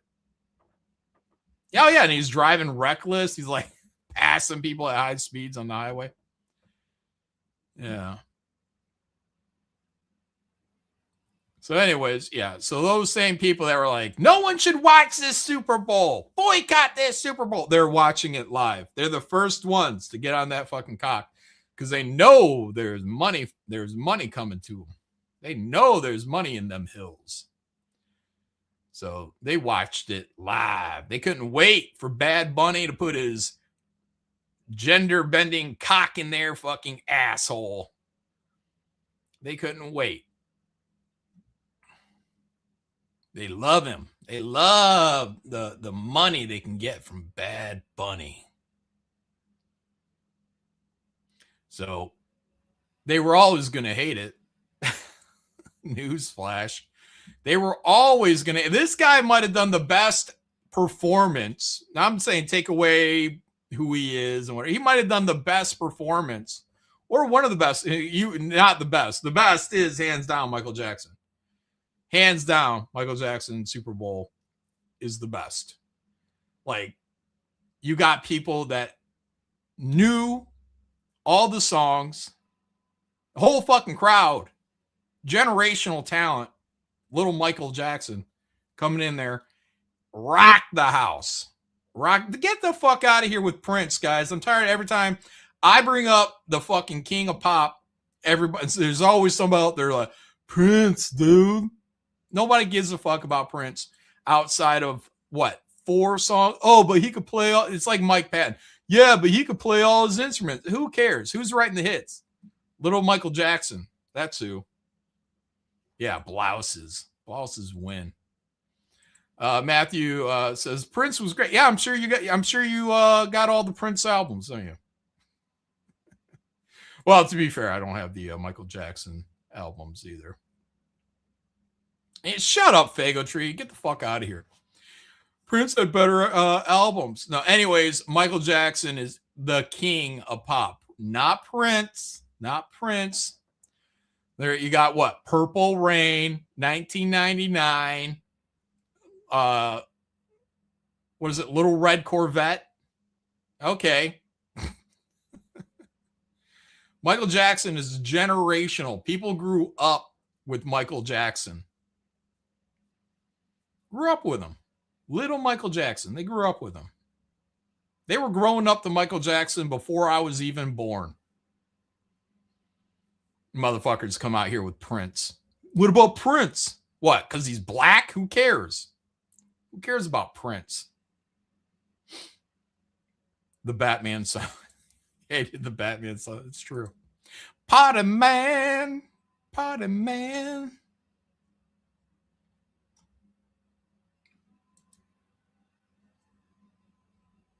What about Janet? What about Janet? Janet rode her brother's coattails. That's what I think about Janet Jackson. She took his, because Michael went out there, developed this whole military kind of outfit. So Janet Jackson goes out there and now she's military, but she also looks like Michael. She's got the Michael nose. You know what I mean?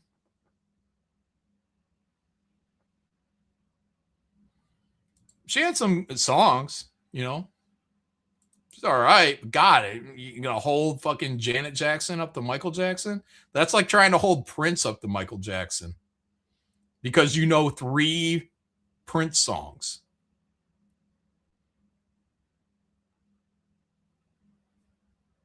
Yeah, but he's black and comparable because he's also a dude. He's a young black man that kind of looked a little white, just like Michael Jackson. So we should always compare Prince to Michael Jackson. But Rhythm Nation was great.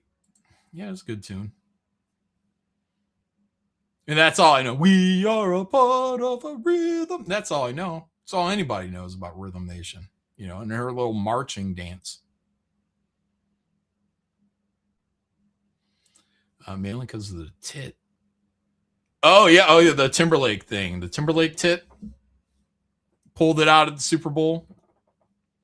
Yeah, nobody. Yeah. And yeah, I was talking about that. I was like, that was kind of like the start of like degeneracy, I feel like. Like we're again like no responsibility from these fucking artists. You know, families are gathered around television to watch these football games. Families, little kids, little boys, little girls, you know what I mean? And I still don't understand exactly what happened with this fucking performance. You know what I mean? Like how do you pull out a titty at the Super Bowl? Whose idea was that? How did that ever get passed where they're like, yeah, that's a good idea. We got an audience full of children. Yeah, let's pull your fucking nipple out. Janet. Yeah. Pull it up. We can't. Yeah. Horrible. And now look, you know, and you know, in general, now look at Bad Bunny, this guy who I hadn't even heard of until he was going to be the Super Bowl guy. You know, cross-dressing, homosexual, I don't know, bisexual, I don't know what the fucking guy is. But you know, is it necessary? Was he the Michael Jackson of our day? Is anybody how many people? And same with Kendrick Lamar the year before, with him and the tennis player chick doing crip dance. That's the gangster shit.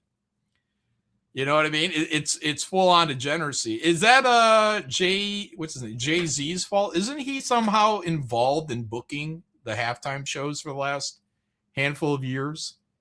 Jay-Z. And it's like, I understood it when you had Eminem, Dr. Dre, I guess 50 Cent to a lesser degree, Snoop Dogg. Like, again, these are like, at that time, like generational, you know, it's like all the way back to, you know, the early 90s. Now, when did NWA come out? Right? Because Dre was in NWA. That's probably the oldest thing. Was that 80s? But I get it. People know those songs. They've been on the radio for 20 fucking years. 20 fucking years. Oh, wait, more than they've been on the. Well, what year did that happen? I don't know. Maybe that was 2020-ish. Yeah, so 30 years. This stuff has been out. Maybe so far back as maybe 32, 33 years. Wait, no, 10, yeah, 35, 35 years.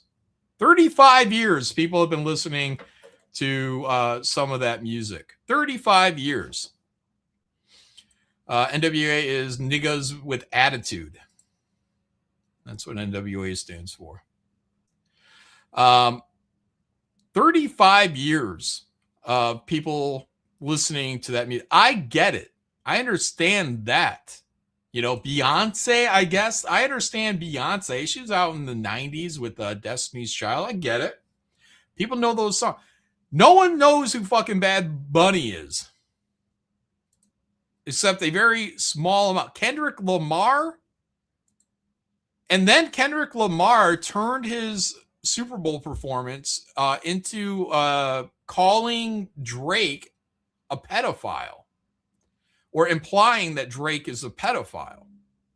Like, that was your halftime show, was one black guy calling another black artist, implying he's a pedophile. Like, holy shit. That's got to be something else, man. You know what I mean? Like creative rivalry, you're a pedophile is, you know, like in that kind of like, what the fuck? Is super based. I don't think the Super Bowl is the place to imply that your musical rival is a pedophile. Get some fucking evidence on that shit. Pull up the case. Pull up the case. Can't just throw that shit around. But that's what they did. They used that platform, to try to destroy the career of another person that you're not even aware of. I don't listen to Drake. I don't know what the hell Drake's rapping about.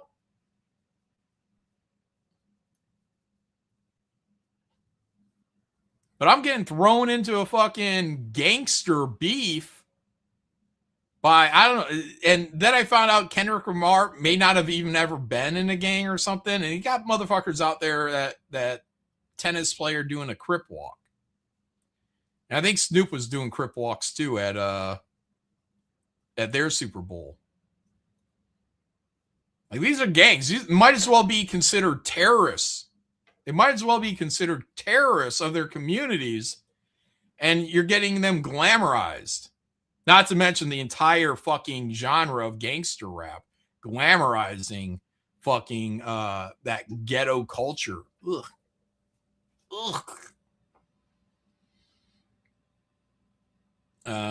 Drake was on the Epstein files, wasn't he? I had no idea. No idea.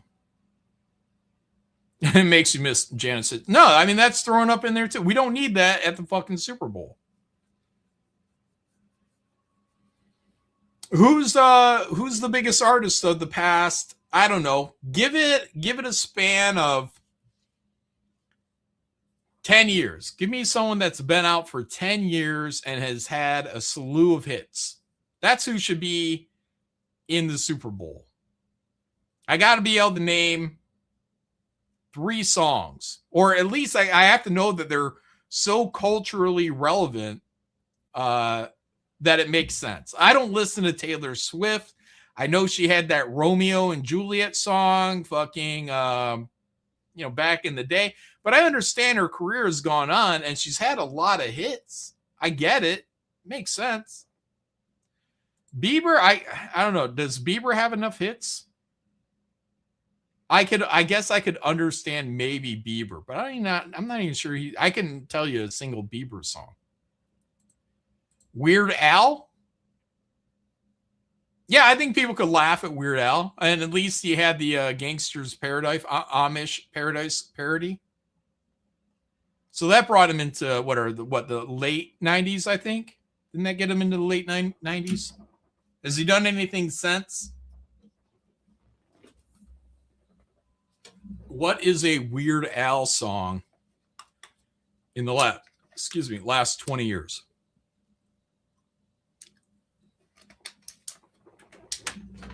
Ted Lehman says Foo Fighters. Holy shit. Okay, now I hate the Foo Fighters. I hate them. If you read the lyrics to times like these, you understand these songs are fucking retarded. But they are bubblegum pop. Like they've been around, 95, 96? No hits in the last 10 years. Yeah, but they have hits. Like, I get it. I can understand Foo Fighters. Creed. I think Creed's already done Super Bowl. But Creed, plenty of hits. But if you're some new act in the last 10 years, there needs to be like 5 good hits that's not asking a lot for that level, the amount of popularity that you should have to be able to perform at the Super Bowl. The Super Bowl shouldn't be like you getting exposed to America. America should already know you and welcome you. That's why you should be invited to something like the Super Bowl. Not for exposure for you, but because we already know you, we already like you. We like your songs. We've heard your songs. Culturally, your songs are so popular. We get it.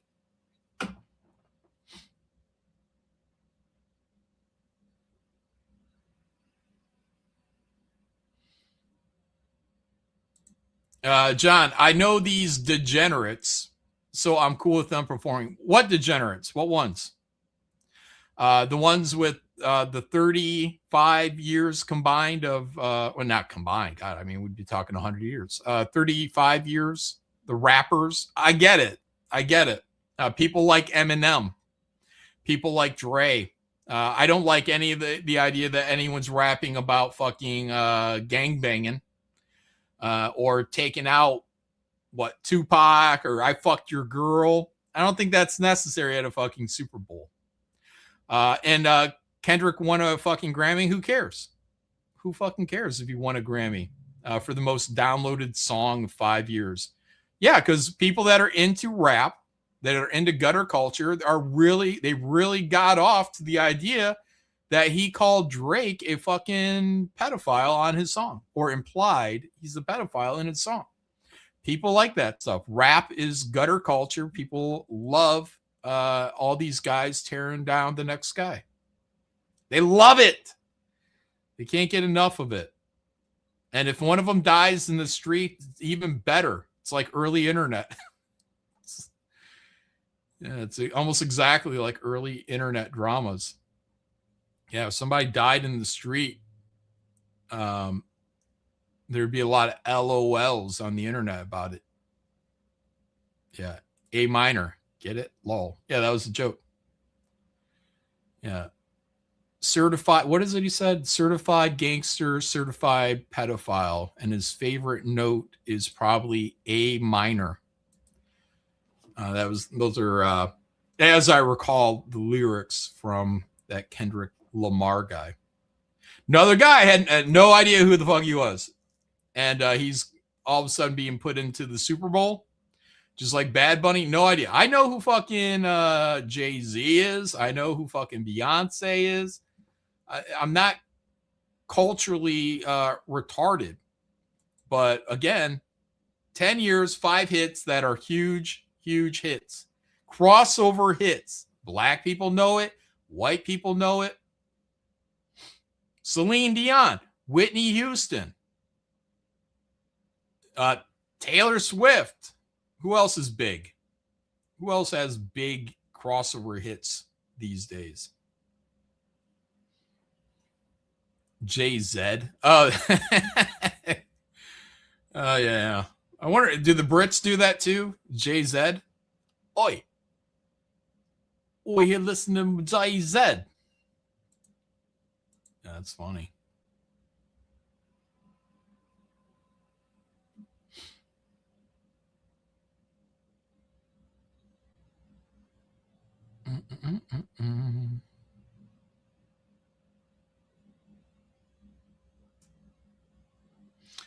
Bruno Mars, that motherfucker. Yeah, I could tell you. I couldn't even tell you the name of the song. I know I've heard Bruno Mars songs. I know the guy's popular. I know he's had hits. If he's been released from his Las Vegas prison contractually, let him play the Super Bowl. Did he do the Super Bowl? Has he done it? If he's already done it, then that's that. Uptown Funk. Yeah, thank you. Uptown Funk.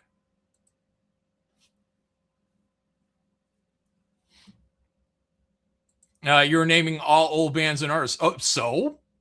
So what? What? You can't have the fucking Rolling Stones come out? Motherfuckers are still huge. Still huge. Would rock the shit out of that fucking stadium today. That's the point. We shouldn't have to be introduced to people. Shouldn't have to be introduced to the act. It's part of the celebration. Throw the Who up there. Throw the fucking Who up there. Are they dead? I fucking no. Where are the Beatles at? Can we get the fucking Beatles on the Super Bowl, please? Yeah, what is there some made up rule that they need to be in, hey, they can only have been from the past 10 years and be number 1 on Spotify. That doesn't mean shit. That doesn't mean shit to me. That doesn't mean shit to my parents' generation. Nothing. They've never heard of Bad Bunny or Kendrick Lamar. But my mom might have heard of Bruno Mars. She might have heard of Bruno Mars. Like, it's not, I don't understand why it's that difficult for some people in this chat to understand. It's not, you're not a guest on the Super Bowl to get noticed, to introduce yourself to the country. You should be a guest there because they already fucking know you. And that doesn't matter if you're fucking a 50-year-old band, a 30-year-old band, a 20-year-old band, or a 10-year-old band. But you, motherfucker, you better have some hits. A lot of, how about 5 hits? 10 years of a career and 5 hits as a requirement. How about that? Mikey Goats. Oh, yeah, they haven't done a Super Bowl. Metallica hasn't? Damn. Metallica would be great. A lot of people know Metallica, and this generation knows Metallica now because of Stranger Things, popularizing Master of Puppets.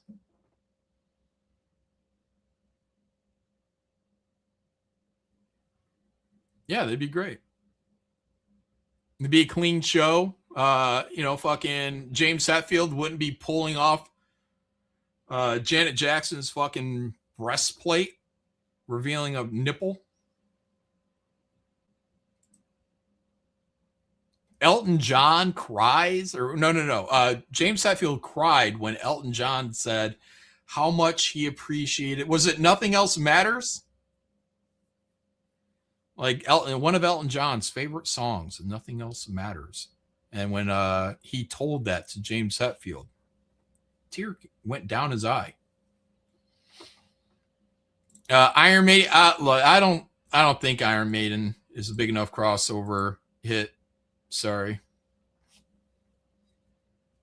I mean, I like Run to the Hills. That's about it. But I will say, now my mom moves differently. You know, she probably knows more Iron Maiden than I do, and Judas Priest.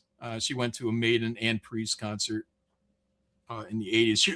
Her husband, my stepdad, was in a local metal band. So they never went anywhere. But when I first met him, he had jet black hair. He had Judas Priest, like black leather with fucking spikes coming out of it. When I first met him, I was like, look at this guy. Whereas my dad is actually a more country guy. You know, he never walked around with like a cowboy hat on or anything like that. You know, in a photo at one of those old Western booths, you know, where you get your photo taken. He did that. But my dad had an acoustic guitar. He would sing at all these little family get-ups, you know, living room singing, not like putting on a concert or anything like that. But my dad was the complete opposite of my stepdad. But yeah, Iron Maiden a little too. No, I don't think that's enough crossover. Metallica is. People again just hit after hit after hit. Generational, and then Stranger Things bringing it back in for the kids. Metallica is still great in concert. Yeah, I saw him in concert in the late 90s before they got the haircut and stuff, I think. I'm pretty sure they were still long haired. So I don't know. 96 maybe? Yeah, maybe 96. Right around there. Green Day would make it about politics. Didn't Green Day play at this with Bad Bunny? Did they throw out anti-MAGA stuff? See, I feel like the Super Bowl with its audience would have in the contracts that would actually deny people from being able to do that. Any musical act from being able to put out any kind of like off the wall fucking anti-president or whatever. The Warning. Isn't that Mexican girl band? The Warning? No. If that is The Warning, they're cute, but no. Yeah, not Slayer. No Slayer. It's not gonna be raining blood. Fucking Super Bowl. Again, no crossover potential. I get Lady Gaga, Ricky Martin. You know, I get it. Yeah. Hits. Tom Petty. Yeah, Tom Petty would be great. I wonder if John Cougar Mellencamp is trying to get out there. He was kind of talking about, I think, a little bit about the Bad Bunny stuff. I think it was John Cougar Mellencamp. Or just John Mellencamp. I think didn't he drop the Cougar? His manager wanted him to be Johnny Cougar. And they settled on John Cougar Mellencamp. And then I think he dropped the Cougar because he never wanted it in the first place. Oh, Ricky Martin sang with Bad Bunny last night? Ugh. Were they making out? Yeah. Were they singing in Spanish together?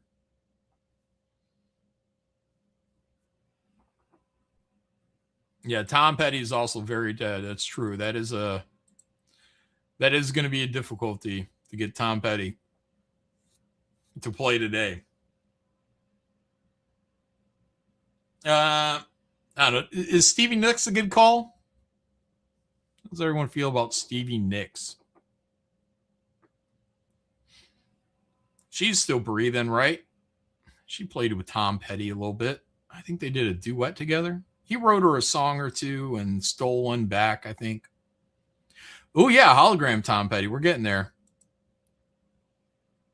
For the Super Bowl, do holograms of all the dead artists. Yeah, Whitney Houston popping up, singing duet with Tom Petty.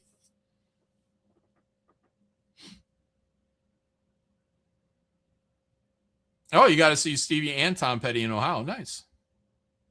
Too old? Yeah, I don't know. I think the hits is... Oh, Fleetwood Mac.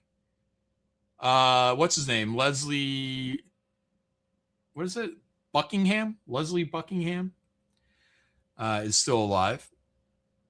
Everybody in Fleetwood Mac except for the keyboard lady is still alive. If Fleetwood Mac did Super Bowl, that'd be okay. If they haven't already. I mean, God, they're old as fuck. You don't want to have Lindsay. What did I say? What did I say? Kelsey? What did I say? Lindsay Buckingham. Yeah.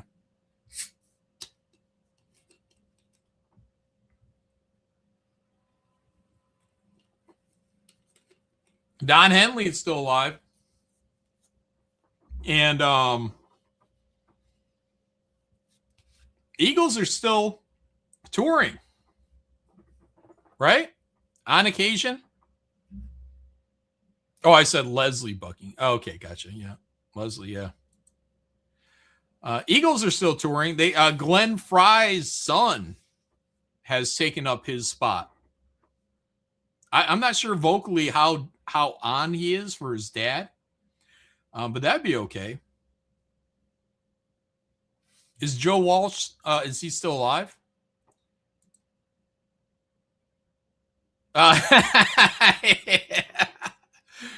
Look, dude. Say what you will, Limp Bizkit will get that place jumping. I'd be okay with Limp Bizkit like this.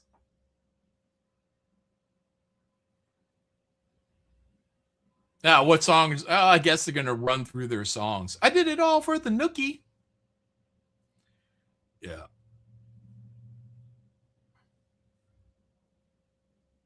Yeah, they'd have to censor a little bit, right?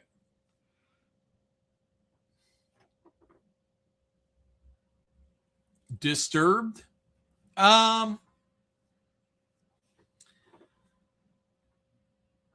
Does Disturbed have enough? I don't think they have enough to justify a Super Bowl. In terms of like crossover appeal, you know, now they did do, was it that Phil Collins cover? Oh, what is that? Oh, shit, what's the name of that song? Land of Confusion. They did Land of Confusion. No, not All American Rejects. That's like a one-hit wonder, guys. Can't do a one-hit wonder. Godsmack, no. Not enough. Not enough crossover appeal. Yeah, all the great bands are old, for sure. Creed. Yeah, I know we said Creed, but I think they've already done the Super Bowl. Fleetwood Mac would have to be wheeled out on stage. Yeah. Slipknot. I don't know, man. I feel like Slipknot would be great if we were in our dystopian future. Yeah, no. I'm going to say no to Slipknot. I would not put Slipknot into the Super Bowl. As much as I enjoy Slipknot, but again, what's the crossover appeal? My mom isn't going to be like, oh, yeah, those Slipknot boys were really good.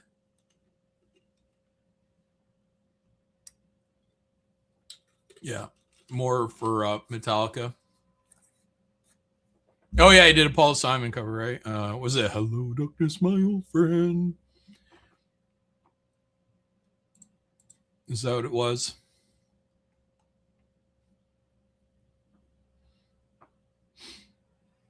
Guar. No, it's not going to be Guar, guys. Moby, no. Moby had like one hit in the 90s. Not Seven Mary. Oh, Smokey Robinson. Yeah, okay. That I would say there's some level of crossover there with Smokey Robinson. Again, a long career. Oh, what about Lionel Richie? How about he's still alive? Lionel Richie? That motherfucker had some hits. He outlived Michael Jackson. Garth Brooks and his emo alter ego. No, how about just Garth Brooks is fine. Yeah. No to the Backstreet Boys. Oh, Smokey Robinson is dead, did he? Did he die? Okay. Lionel Richie, though. No, Tiny Tim is definitely dead. And not enough appeal. How dare you, David? He said 3 Doors Down. Oh, wait. Dude just died. Yeah. I found out he had the lung cancer when I went to Creed, because Scott Stapp made an announcement that originally 3 Doors Down was going on that tour with him, because it was kind of like a Remember the 90s kind of concert. So I would have seen this year Creed and 3 Doors Down, except dude was battling cancer. So that sucks. I've never seen him in concert, 3 Doors Down, or Creed until this time. So Our Lady Peace, I like them, but no crossover appeal. Blink 182, yeah, dude, Blink 82 would be all right. I hate to say it. I like some of their music. It's very kind of poppy, clean, and but there's they got some fun songs in there. I think they'd be okay. Is that fair, or is that too biased? What do you guys think? Blink 182. Tool would be incredible, but I don't know, man. Are they going to put everyone to sleep? They don't really do much on stage, guys. Like, Tool stands in the same spot the entire concert. The bassist will get down. Is it Justin Chamberlain? Is that his name? That guy will get down. Like, he thinks he's playing in a different band because everybody else is not getting down. Maybe the drummer is to a degree. Danny Carey, I think. But no, Tool is not a Super Bowl concert. Counting Crows, no, not enough hit. Madonna's probably already done it, Jabba. But yeah, she's got the hits. Pearl Jam would be okay. Pearl Jam would be a good one, I think. I wish there, if I saw Pearl Jam though, I wish there'd be some way that they could involve other artists with them. You know, who's gonna sing with Eddie Vedder? Who's gonna come up there, do a little duet with him? You know, it's always fun. You get somebody come up there you're not expecting. REM would be okay. Smashing Pumpkins, maybe.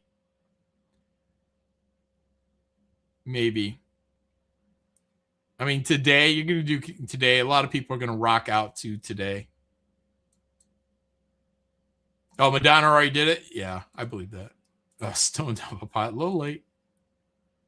Yeah, we already said Foo Fighters, Christopher, regrettably, but yeah, they got enough hits, and they're poppy, they're fun. Tears for Fears, yeah. Everyone loves. Everybody Wants to Rule the World. I think Mad World. They probably, yeah, I'm sure they got a couple other hits that are pretty big. Tears for Fears. Dude, Guns N' Roses. No, Axl is completely out of his prime. I know it sounds like it'd be a great show. It should be a great show, but Axl is just not what he used to be, man. Yeah, vocally, it's Duran Duran. You know, I feel like Duran Duran is good, but again, it's a little sleepy. And I'm hungry. Yeah, no. Gigi Allen. Come on, guys. Queen. Yeah, it'd be great if Freddie Mercury was still alive. Do I care about that other guy? I don't know. Maybe he's good for bridging generations, the new singer. I don't even know his name, but I think he was on one of the American Idol shows. Pearl Jam, Neil Young, and The Who. Oh, like a triple header? Yeah. Oh, yeah. Oh, would they do Keep on Rocking in the Free World? Could they do that without it getting political in the middle? Well, I guess the whole song is basically political, isn't it? Yeah, I don't know, man. I don't know.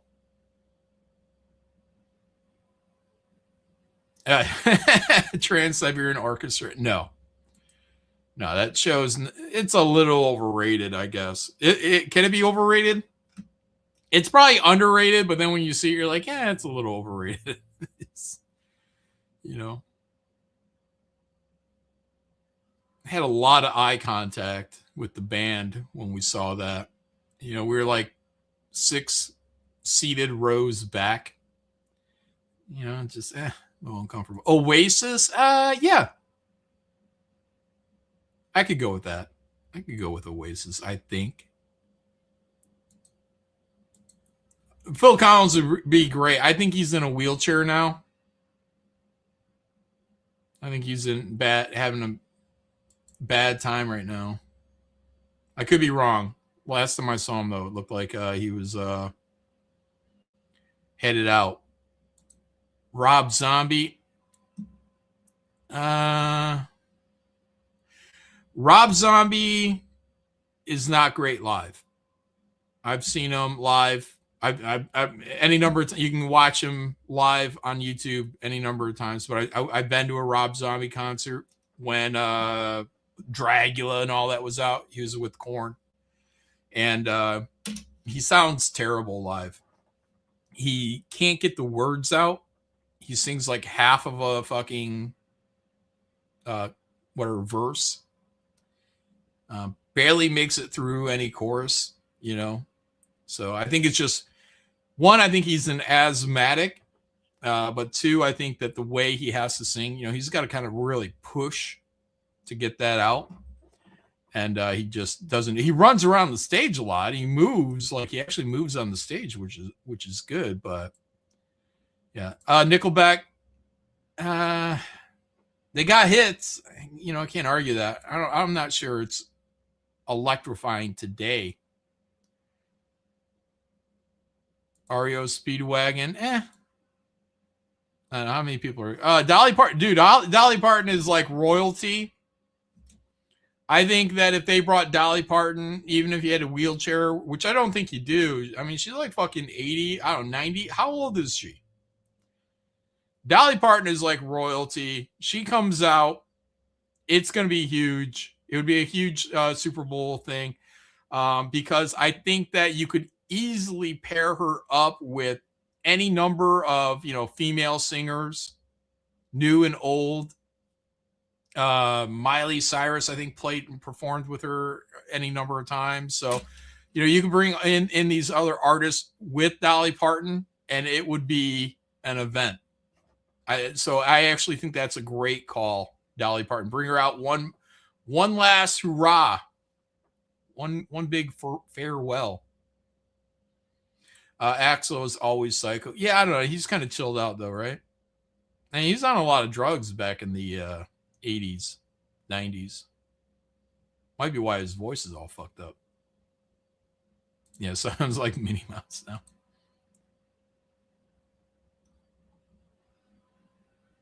Twist, no to Twisted Sister. Sorry. And no Baby Metal. Sorry, guys. Not enough crossover appeal.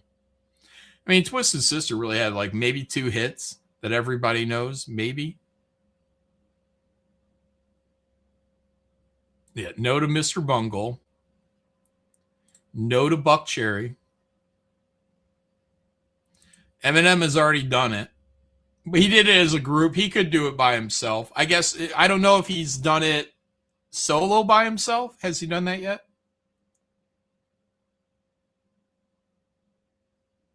Dolly's boobs are 18. Yeah, she's still feisty. She turned 80. 300 years old. Yeah, I tell you, she could do it. Dolly Parton would be huge, I believe. And, you bring in some young people with her. Help her out.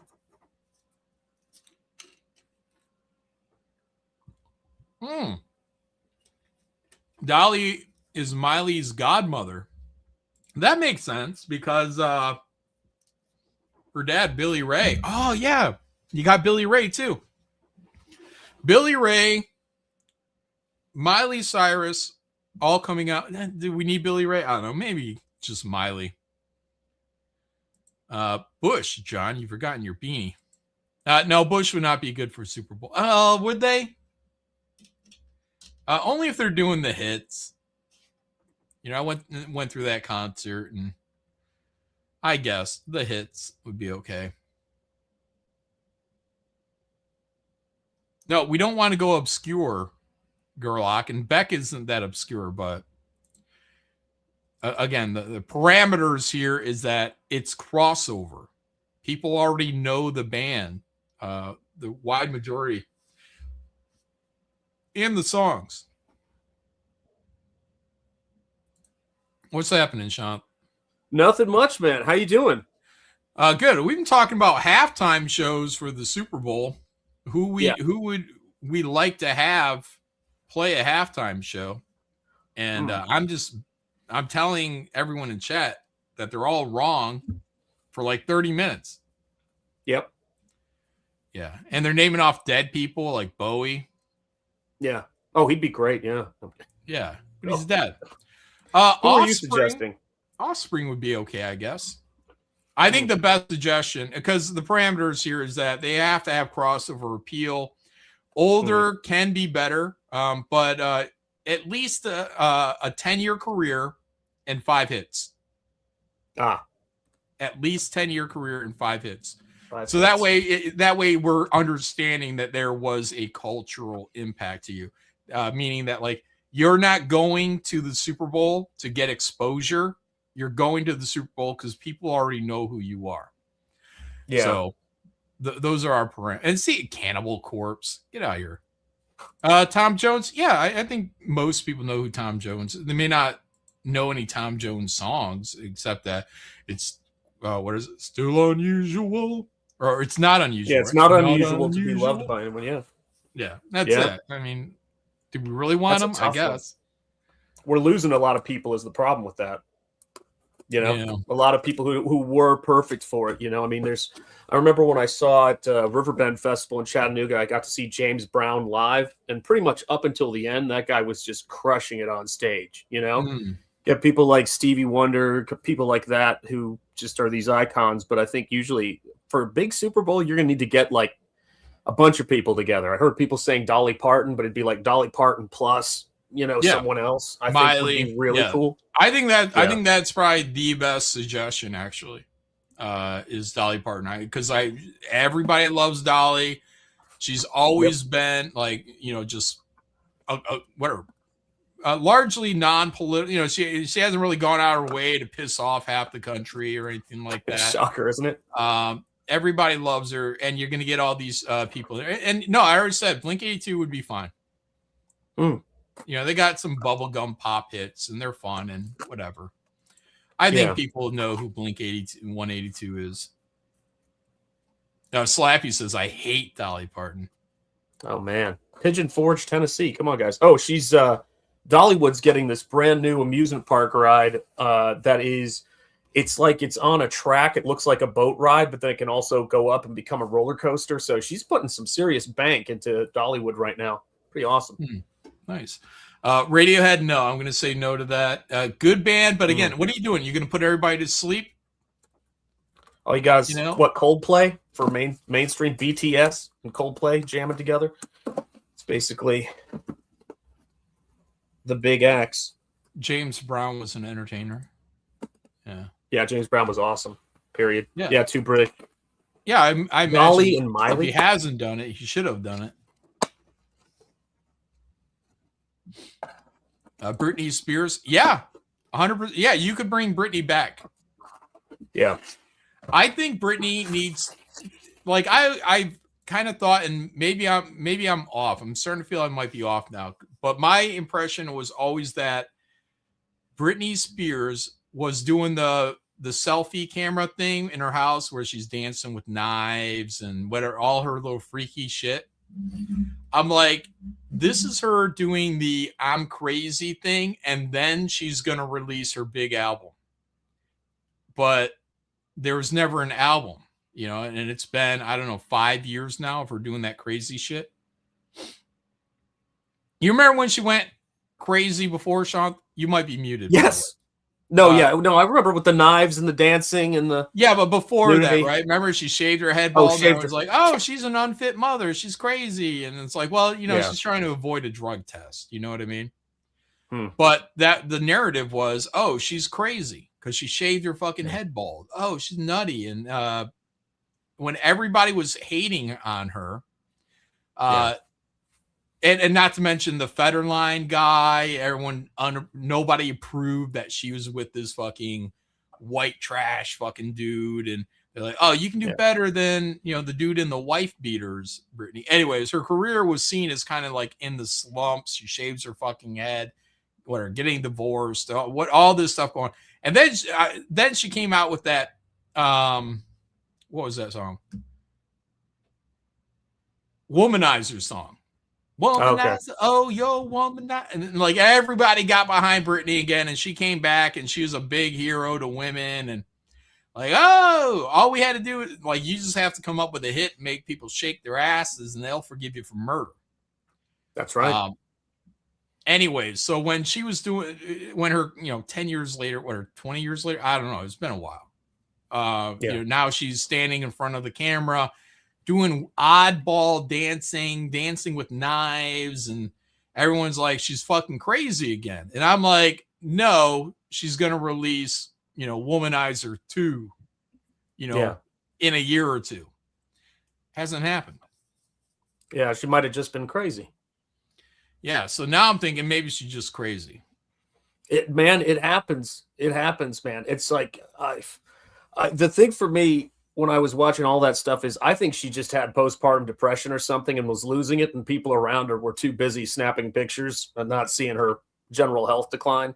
But I think she definitely, the entertainment industry in Hollywood definitely had their fun. But let me say this, John, I got something in the mail. You may have heard me opening something, right? And it was that present you sent me. By the way, thank you. I'll be returning a present to you, and we can just do this until we're in the ground. But it was something very special relating to your channel that I ordered to the house. For those of you guys who are channel members, talking about a comic book review, a future comic book review, and I made sure to order it with the record. I got the album and the comic book, so I'm going to see what I can do about that. So there you go, guys. Boom. Yeah. Last Tuesday of this month, guys, we're going to be doing a He-Man review of that. What was the story called? The Power of Point Dread and Danger at Castle Grayskull are the two we're doing, I think. Yeah, so we're going to be reading that. There's a whole collected edition you can get. I have it. It's a thick book, and for some reason I believe it's like page 211. There's the Power of Point Dread. There's like a story right before that one that you held up, which is like another one title, the same thing, which was weird. But I haven't read it yet, so I'm not sure what the context. But Shane recommended this story out of all of them. Yeah, it's wild. It's like a trip back in time to see this stuff. I hope that's coming in somewhat clear, but yeah. Yeah, look at Castle Grayskull right on his dick. Yeah, I mean, it's like Austin Powers. Yeah. Kind of brilliant, really. But yeah. So we're going to be checking that out. Become a member if you're not a member. We're going to check that out. Right. Last Tuesday of every month is when we do the members only stream, 9 p.m. Eastern every time, always. So, always. Yeah, a lot of old members. If you guys just got a membership recently, go on this channel, look at the playlist, and watch any of the members only streams that we've done before. Good stuff. I recommend the one I did with Bosch Foston the most because it's Secret Wars. And that's where the Marvel Cinematic Universe is steering towards. And we did that as a two-parter. So it's like probably 4 hours, if not 5 hours total of Secret Wars conversation. Man, yeah, I mean, you want to talk about a deep dive. It was a perfect mix, when you guys went into that and we're studying it, man. Bosch was great on that. Fantastic. Yeah, Bosch, he was a younger man when that came out. I probably wasn't even born. But he was a younger man when that came out. He knew it well. It was nice to talk to him about it, and he's got a good memory for everything too. So yeah, absolutely. Sean changed the subject. Yeah, we could have talked about bands for another 10 hours if we wanted. I'm sorry about that. Oasis. There. Now we're back. Oasis is good. They'd work. I think they'd work. I'm looking on the Neil before Zod for 2. Is your box level like EBS? Yep, custom boxes. Zedekiah the WAP. Oh, check out Jubei and Tasai Ninja Scroll statue I just ordered. Oh, nice. Yeah, send me a picture of it on Twitter. Tommy reviews. Oh, I did that one too. Chris Williams for 2. Hey, John, what about the mummy hanging on your wall? Huh? Let's see. I'll bring this down. Mummy. Do I have a mummy? I'm not seeing it.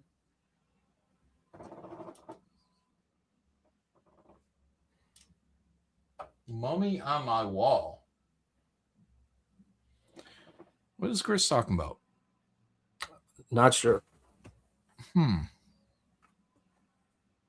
Yeah, I don't think there's a mummy anywhere in my office. Not on camera.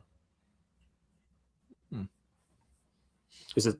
Yeah, I don't see it. I was like, is it Pitt? Maybe he was thinking, or something else. The skeletons. I don't know. Yeah, I don't know. I've been doing some drawing over here. Oh, you can see that. Look at this little throw blanket on my couch. Tales from the nice Vault of Horror. Beautiful.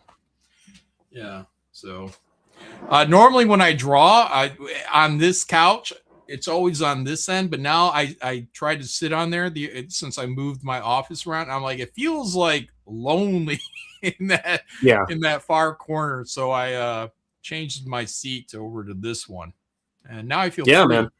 liberated. You are. You seem like you've got more space too to move. You can explore the space, you know. Yeah, and that's really key. explore it. Yeah. Sean, we did this one too. Tommy reviews for 5. Oh, decent. Did that one too. Len Wein, Director X. Someone told me I had to go through my super chats. Okay. Eat some seaweed for $4.99. Hi, John. Congrats on the launch. Did you see the new Grant Morrison clip on YouTube where he discusses new Superman parents twist? A clip? No, I haven't seen a clip. I read something where he didn't agree with it. So, yeah, that's fine. It's good. I don't agree with it being the, new canon. So, but I also believe it'll be undone. So I'm just waiting for the new Superman movie to come out. Comics Exposed, Brainiac. It's Brainiac. Brainiac's doing that. Comics Exposed for 5. John, after Black Riding Hood comes out, can we have a dramatic reading performed one night on the King's show or on the Kang show? Please, this has to happen. Would probably, if I read Black Riding Hood 2, I would probably be kicked off of YouTube. Oh, wow. Yeah, so that's probably not going to happen. That's as much as I'd love it to. We'd have to have very, button bleeping ready buttons to go. Craig, 69228 became a YouTube member. Thank you, Craig. Appreciate you, sir. There, we're caught up on super chats for whoever was asking. Probably Rashma. It's usually him saying, "Hey, you need to read super chats." So yeah. Well, it's today is speaking, just to take us back into the weeds of Masters of the Universe, but today is the great Frank Frazetta's birthday. It's my wife's birthday too, and his granddaughter released a couple of days ago the internal memos at Mattel citing his work as the inspiration for He-Man. It cited him and a bunch of other people, so they got these messages out there.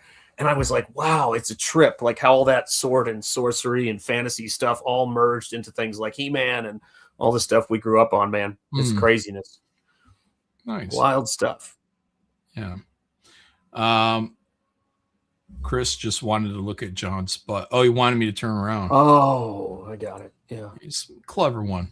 Chris is clever. But he also said he sent me a package. I presume is Scum Dogs, right? So I haven't seen it. Doesn't mean it wasn't sent, but I don't know where it's at if I did get it. Chris. I will find it. I will look for it. And I don't know, review it. Do we review it? I don't know. We'll get you back on here. Oh, he said he was going to do a second chance campaign. So really? Yeah. So that'd be good because it's all done. Now all he has to do is get people to buy it, and he can mail it right off to them. So that's good. Yeah, because it's all printed. He's got everything all wrapped up. Noxie says, "Hi, John. Hi, Sean." There you go. Where is Ethan? Oh no, doing anything? It's middle of the day. Yeah, and he's going to be on Kings in a couple hours. Hell yeah. Right? So.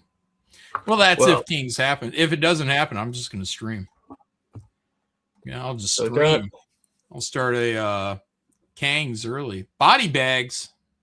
So I just got this. Yeah, Stuart Ing is now selling it, so you don't even have to go near Kickstarter. But it's just some of his sketches and things. And I was talking about this on my stream, in terms of how he drew cars and figures and everything like that the other day. And I think that's the thing that I like so much about Black Riding Hood is it's very raw, it's very rough, it's very what Jason used to do, man. And I feel like we've needed that for a while. So for me, it's my most anticipated book. I'm excited about Black Riding Hood 2, man, because I want to see what you do when you expand it. Because all we got is that little taste, the backup story. So we'll see. Yeah. Yeah, it's gonna be a lot. It's gonna happen quick. Yeah. Quick and deadly. Guys, go out here, check it out. This is the second 30 days. Go out here, grab the box. You're gonna get everything in Black Riding Hood 1, plus all the variants for the campaign, and then you're gonna get the Shantha and Jetty cover in there too, which is only available in the box. Hell yeah! It's only available in the box, guys. And as soon as he gives me that cover, that's right. Put it Gonna on the pop it up. campaign. Yep, I'm working on it right now. I think I can put it on here. I don't know. Does it have to get reviewed again? How does that work? I don't know. I mean, I tried to keep the decapitation sort of off panel, things like that. So hopefully it'll be fine. So you had to go through a Well, review. I mean, like, There was can a I review edit the process? campaign? I think you can. Because I it believe goes so. through a review process before it could go live. Huh. So do they have to review any changes before they take place? I don't think they do. I mean, I don't know for certain. Maybe somebody here knows in the chat. Hmm. But I think I would imagine. All right, let me see here. I still got some detailing to do, but let me see if I can call this up. But I do think, if I'm not mistaken, that that was more the approval to make sure they know who the hell you are before you post something, I would imagine, and get the site, destroyed. That would be my guess. But I don't know. I can't say for sure. I figure once you're approved, I don't think it's a problem, because haven't other people done that? I don't know, but if that's the case, then what's the point of the approval? Like, if I can just throw up anything to get unapproved at any time, you know what I mean? Like, oh, okay, well, if I can edit during my campaign, then then couldn't I just?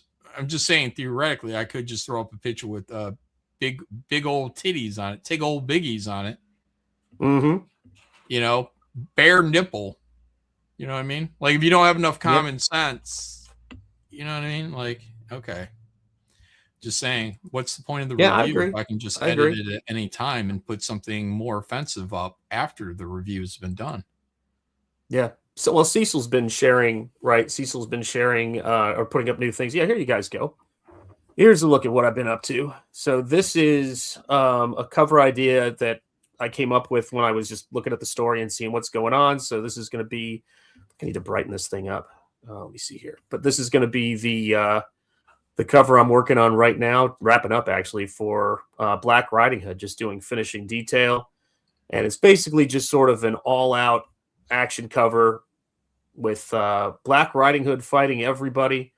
Got a little bit I of like clan. how loose you made the clothing on him. Not in like an urbanite kind of type thing, but almost like more like would it be samurai? More like robes almost coming off him. I like that a lot. Yeah, I was thinking about Cloak and Dagger and all of that awesome stuff back in the day with the amazing capes and characters vanishing in and out of capes, and I just thought there was something really cool about a vampire hunter. So yeah, so that's where I was going with it. Who's got that kind of robe, Sith kind of thing. Mm-hmm. Yeah, fun stuff, man. Yeah, it's a great character to draw. Yeah, I like he's shooting behind him too, and tagging that werewolf. Yeah, that's some fun stuff. There's man. There's so much clan cool guy, stuff. little clan guy up there, making the 2 with the blood coming out of his neck. There, it was my. Oh, is that? Oh, okay. I saw the very stylized too. I'm like, oh, that looks cool. But yeah, okay, that's the Klansman's blood. Yeah, because that werewolf. Did the werewolf kill the Klansman? Who's killing the Klansman? I think that was what I was thinking, because it was dripping off of his claws. That was my thinking.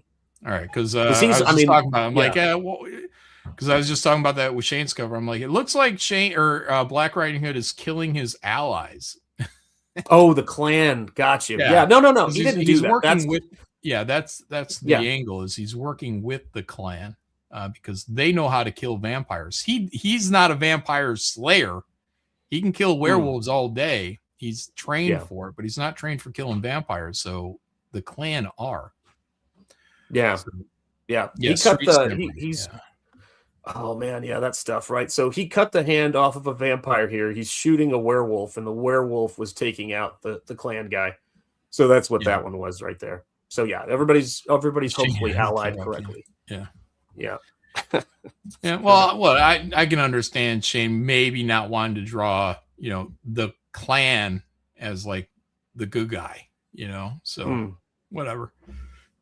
Because in Shane's cover, they all have bullet holes on them, and Black Riding Hood has like the smoking pistol. So it's implied Black Riding Hood killed all his allies. So, it's just like, oh, okay. Not the vampires, but Yeah. clan. The real threat is the vampires in this story. Well, maybe they were running in front of the clan and he was trying to hit them and it was just a terrible accident.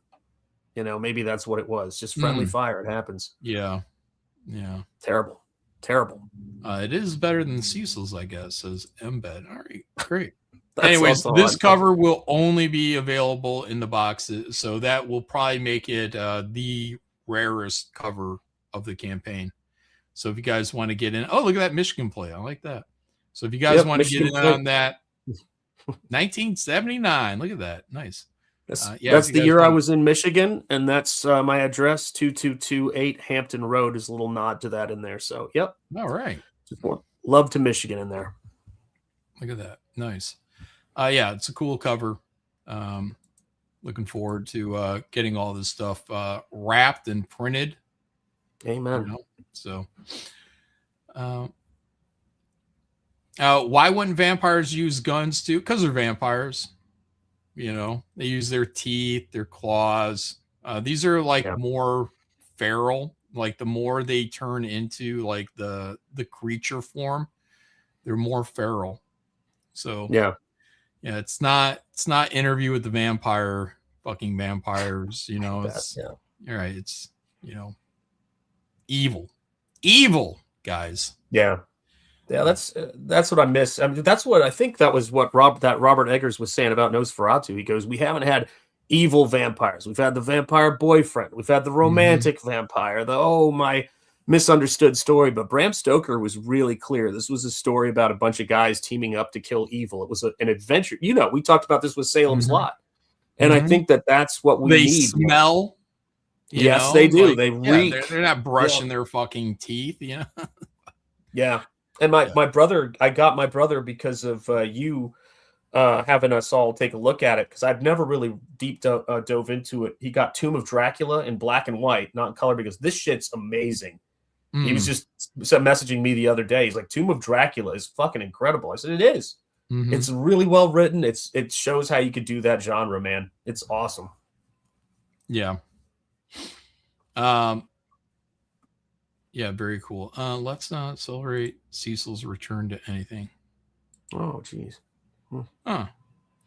Gun residue taints the blood. Yeah, how are they going to drink the blood after it's all bled out with bullets? Yeah. They want to get their teeth in there. That's how they feed. Yeah. Anyways, so yeah, it's some fun ideas. There's going to be some offensive ideas in there too, you know, in terms of you know, vampire origins and, you know, why a crucifix of all things. Like, you know, we're going to play around with some of that. It's going to be offensive, brutally offensive. Yeah. Matter of fact, don't get this book. That's it right there. Don't get this book. Whatever you do, people will be into it. Well, that's what I'd say, man, about my books. I'm like, you know, you guys can get any other book out there, you know, go ahead, you know, but if you get mine's like never ending story, man. My shit's dangerous. Like, it's going to be offensive. It's going to be talked about, you know, like it's not safe. Go to something safe, written a little dumber. You know what I mean? I'm going to be doing some shit that's going to make people be like, huh. Like Omegas. Remember when I had that fucking chick getting banged through her esophagus? You know what I mean? Like, you ain't finding that in any other book. Any other book. Yeah, I think it was the most talked about ending of any comic book, I think, since the dawn of Comicsgate. Did you get to the end? Yeah. And then a cleverly placed dedication on the opposing page.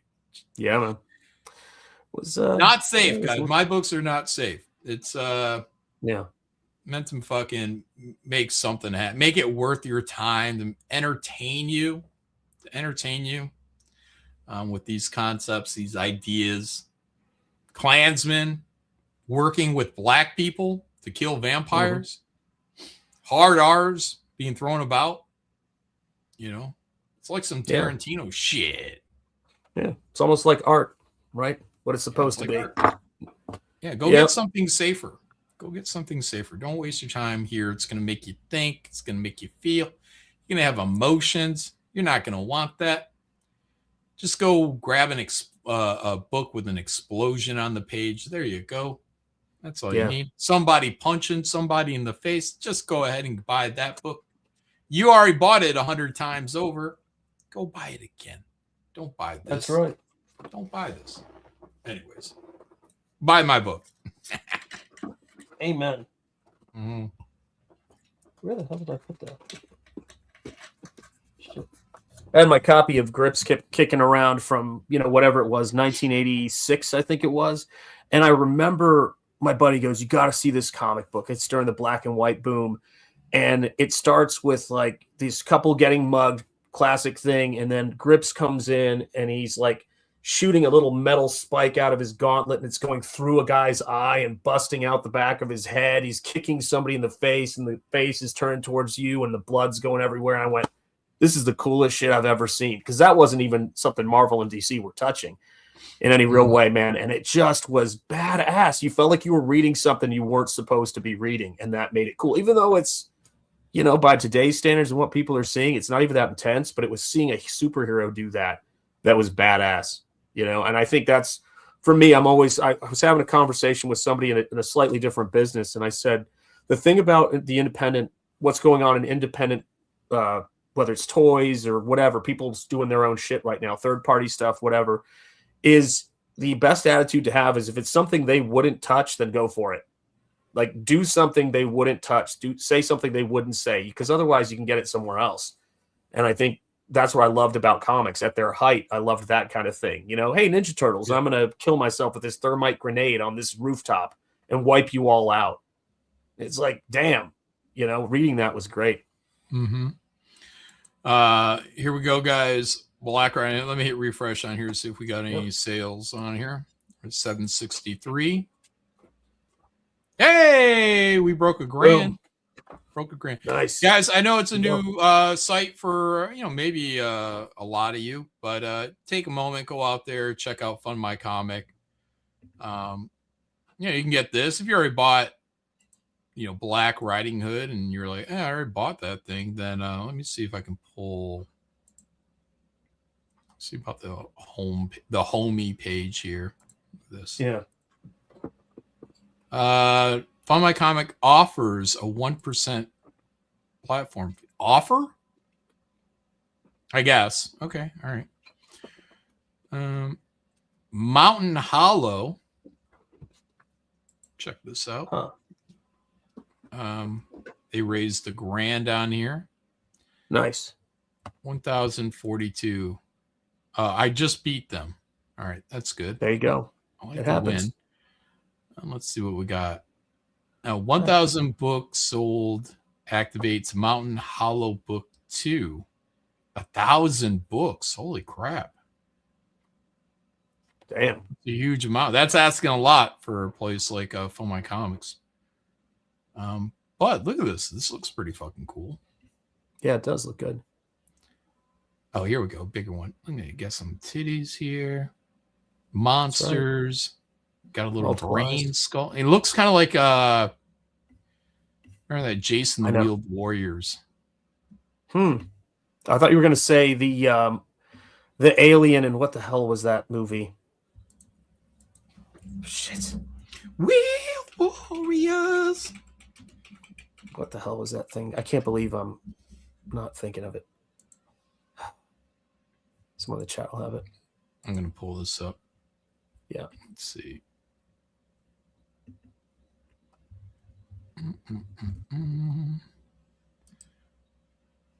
Open image. All right, here we go. See? This guy. Oh, nice. There we go. Yeah. That's what I was not. It's not a pumpkin. It was. Is it Metallo? Metaluna, the mutant. I can't believe I pronounced that. But I don't know if you know that one. But he's the brain with the mouth. It's one of the most iconic monsters, I think, in terms of monsters in suits. Am I off on that? I think that's pretty. It looks like that's what they're referencing. I could be wrong. Yeah. I was trying to Here's the like trailer for Wheeled Warriors. Thundering across the stars to save the universe from the monster minds. Chase searches for his father to unite the magic root and lead his Lightning League to victory over the changing form of Sawboss. Yeah! Wheeled warriors explode into battle. Lightning strikes. There's a power that comes from deep inside of you. It's every day reaching toward the light. And you know that's a long way from you. But when your wheels get you there, things will turn out right. Just keep on turning, don't stop falling. The fire's on. Real warrior, and the world's burning. A wheel's moving, real warrior. Come take a chance, keep on turning, don't stop falling. The fire's on. Real warrior, and the world's burning. A wheel's moving, real warrior. All right, that's enough. The There it 80s is. was a silly time. It was a silly time, but we needed to have drills on the front of every vehicle we could. Yeah, I don't think it was a vegetable proper vehicles, vehicle. Why not? Yeah. Man, we had great intros though. We did. Thundercats, Times. just everything. Like the intros. I even remember as a kid, like that's what I was like acutely aware. I was like, man, these intros are always really good. Then you get into the cartoon and you're like, not as good as the intro. That's the intro.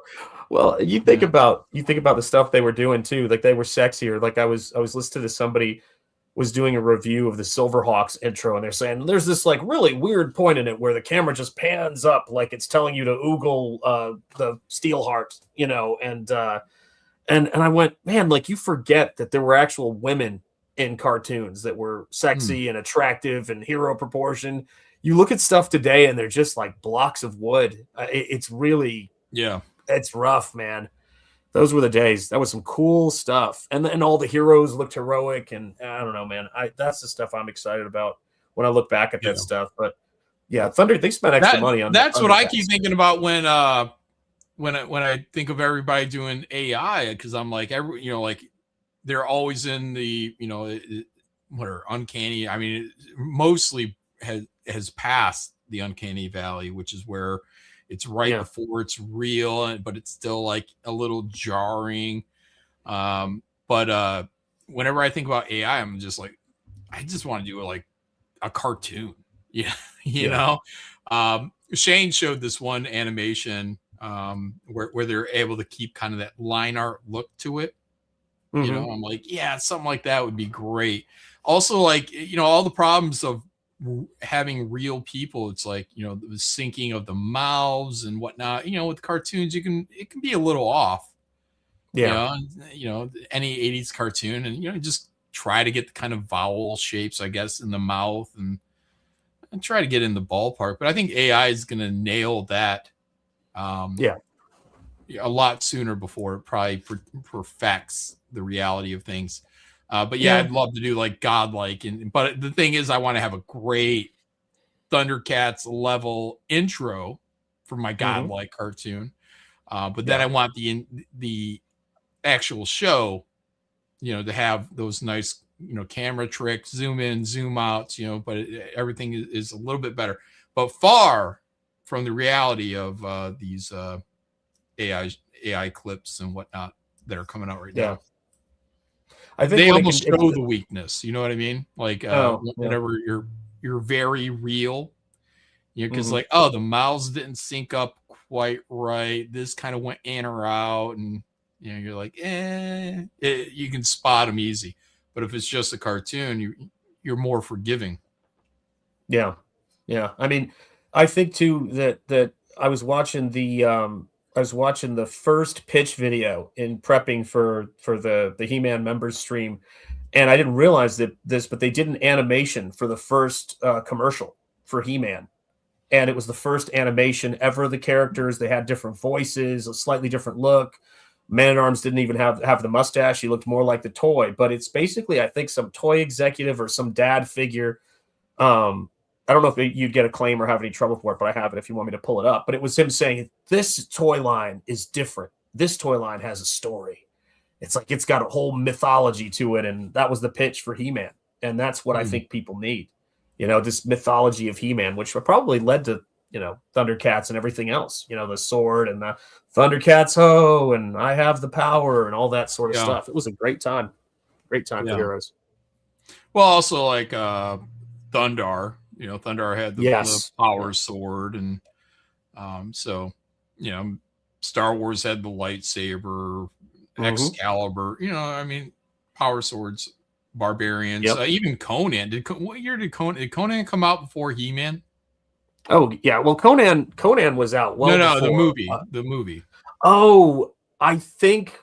Well, again, according to He-Man, the He-Man internal documents, it was Frank Frazetta's Conan paintings that inspired both the movie and He-Man. Right, but I mean, so in terms of the pop culture, Flash Gordon as what I mean. What was the actual? What actually came first, He-Man or Conan the Barbarian, the movie? Let me see. Because that also had a lot to do with the sword, the Atlanteans. That was 1982. Was Conan the Barbarian? Was 1982. Yeah, Atlantean sword and his father's sword, and that was like a little. Yeah. Let me see here. 1981 was He-Man, and Conan the Barbarian, the movie, was 1982. Oh, okay. All right. So probably not pulling from that version, at least. Yeah. Kind of what I want to do with CG intros. I'm making sort of bring all CG into a club. You like this? See that kind of thing manga entertainment did back in the 90s? Huh. CG intros. Okay, I don't know. Oh, Lady J. That made me think of who was it?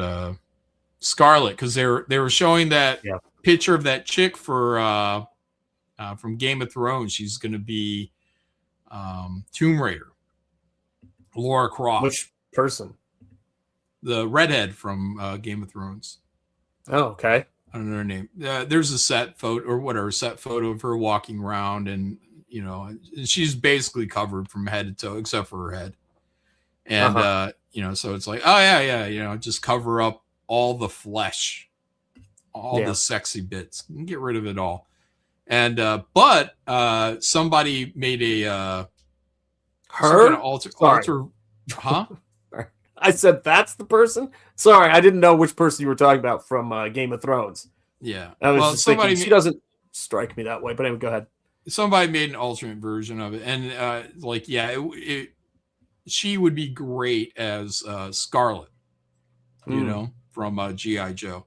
Her suit just it's more Scarlet. So yeah. Anyways, other than that movie's probably not going to do very well. The photo was not great. She's not even like a great actress, She doesn't really have any presence.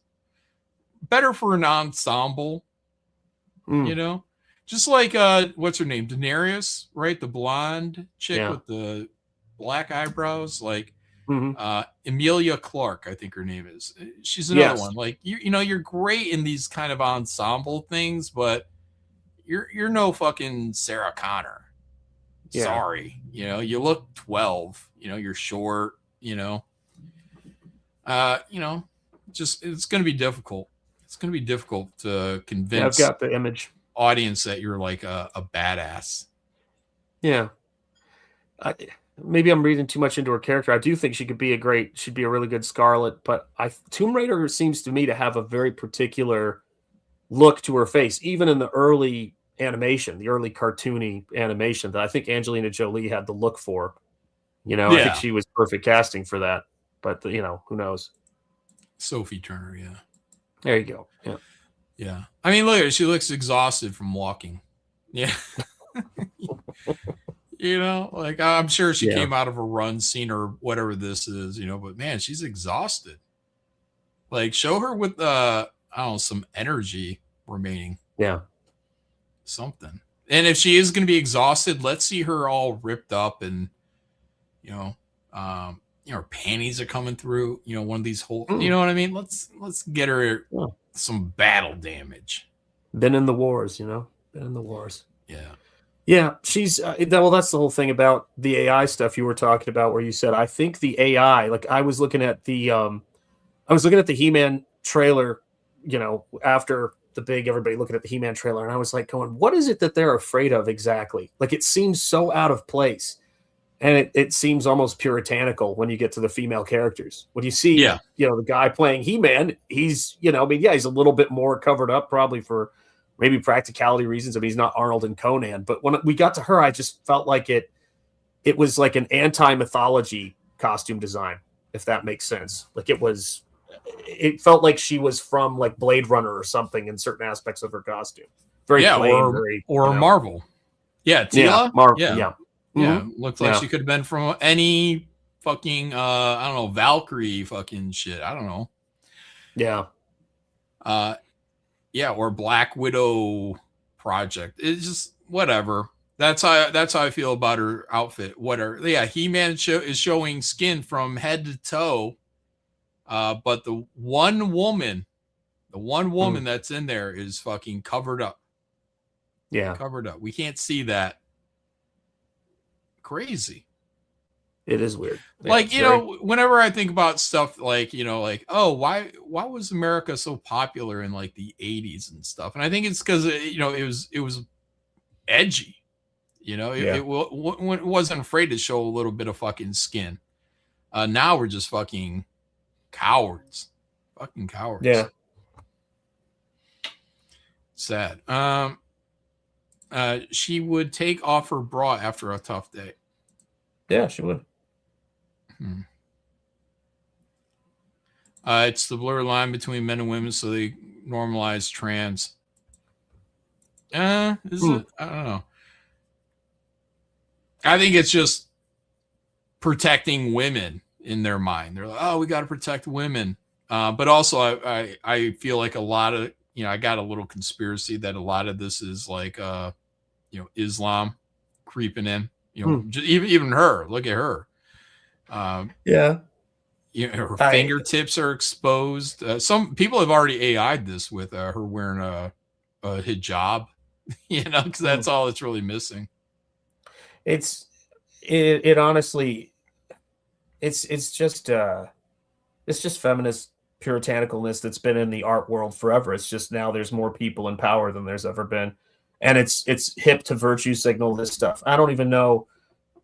It usually takes a big sort of pendulum swing, which we might be in the bit of, you know, that right now. But the reason why I think that certain elements of leftism, like Islam so much, is because it is aligned in that particular way with their values, which is not allowing anyone to see a woman like that's, you know, attractive and sexy and just covering it up. So yeah, objectified. Seems to track.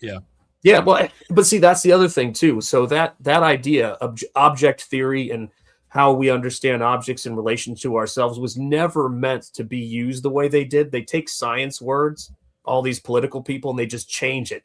You know, you're objectifying somebody, and it's like, what is that? That doesn't even mean anything.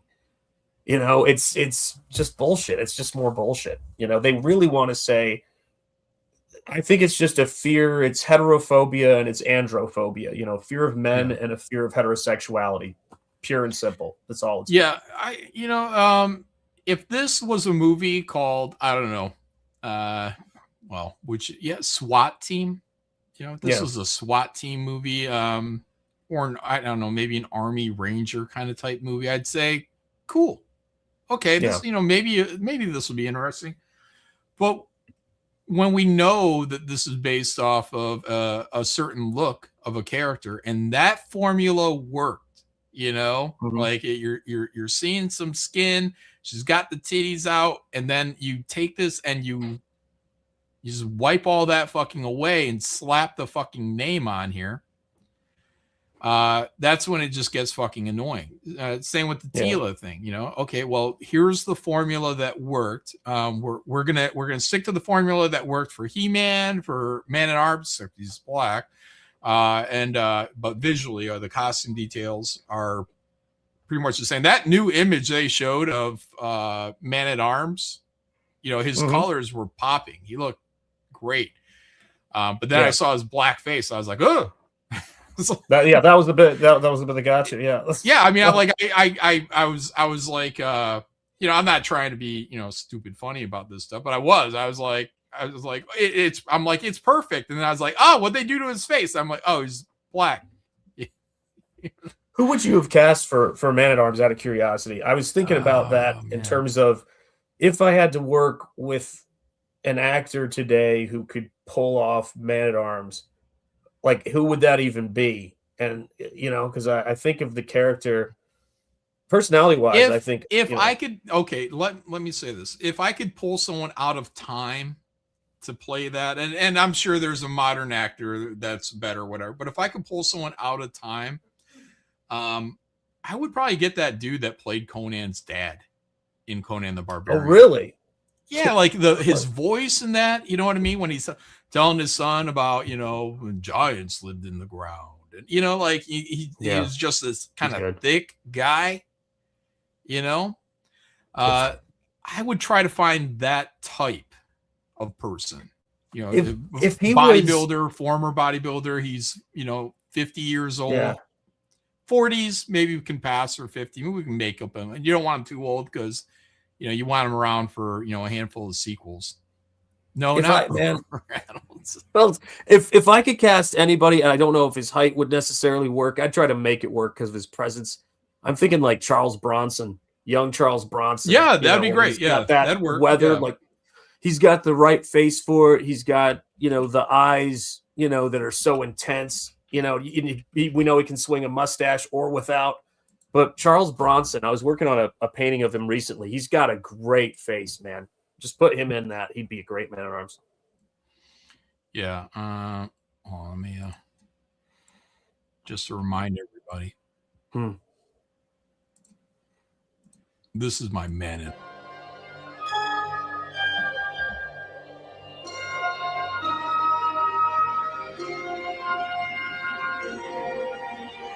Fire and wind come from the sky. He-Man. From the gods of the sky. He-Man. But Crumb is your god. Crumb lives in the earth. Adam. Once giants lived in the earth. Conan. Adam. Can you imagine if this was the intro to fucking He-Man? Yeah. And that's fucking a young Man-at-Arms telling a young Adam about the fucking giants in the ground. Holy shit. All right, I'm going to AI this. I'm going to make it happen. I'm going to redo all of Conan as fucking He-Man. Yeah, I mean, dude, you think about James Earl Jones as Thulsa Doom, and you think about having somebody with that kind of gravitas as Skeletor. Terrifying. I know that's not what Skeletor is in the animation, but if I was doing a Skeletor, I mean, he wouldn't be the cackling, it wouldn't be like that. I would try to find a way of making him more horrific. He's a skull.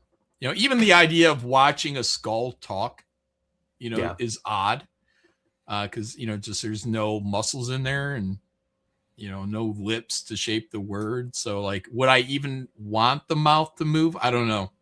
You just hear his voice but the skull would be fixed. I don't know how I would do that in a live action. We'll see what they do here, Yeah. The 80s movie, though, they had that thing where it was all flexible. It was like a skulled face, so and I think that's what they're largely going to do here, just with CGI, so it'll move kind of fleshy.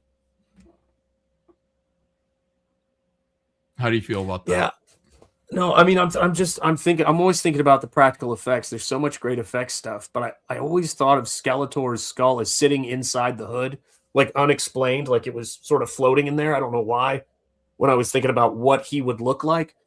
But I think with what you can do with makeup effects today, I think with the right people, you could do something that was less, I don't know, that was a little bit more practical and moving. I think that's the fun part of it. Not Red Skull, not what they did with God, what's his name? But just a little bit more like hollow it out. Do you remember the Headless Horseman with Tim Burton?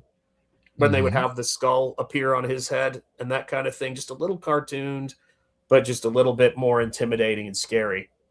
Yeah. That's me anyway. More Grim Reaper. Yeah. The fleshy skull thing, because I mean, like he's, in the 80s, he's got eyes. Let me try to find. Was it Langella? Yeah, is it Frank Langella? Was that who it was who did the original Skeletor? You should have had me do that. That's not. What are you paying me for? Oh, it's all right. Let's see. Let me see here.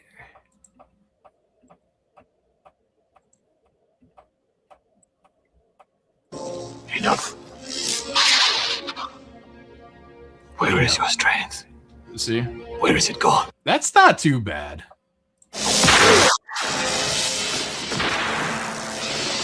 See, the eyes are still in, like it's almost, I guess, like he had like the thinner disease, like it sucked, or he took Ozempic too much and it sucked out all the fat in his face, and the tip of his nose fell off, but his lips are still there. It's not bad. Yeah. If this was done, with, I don't know, man, it's actually not too bad. He looks like Darth Vader, though. Look at his gloves.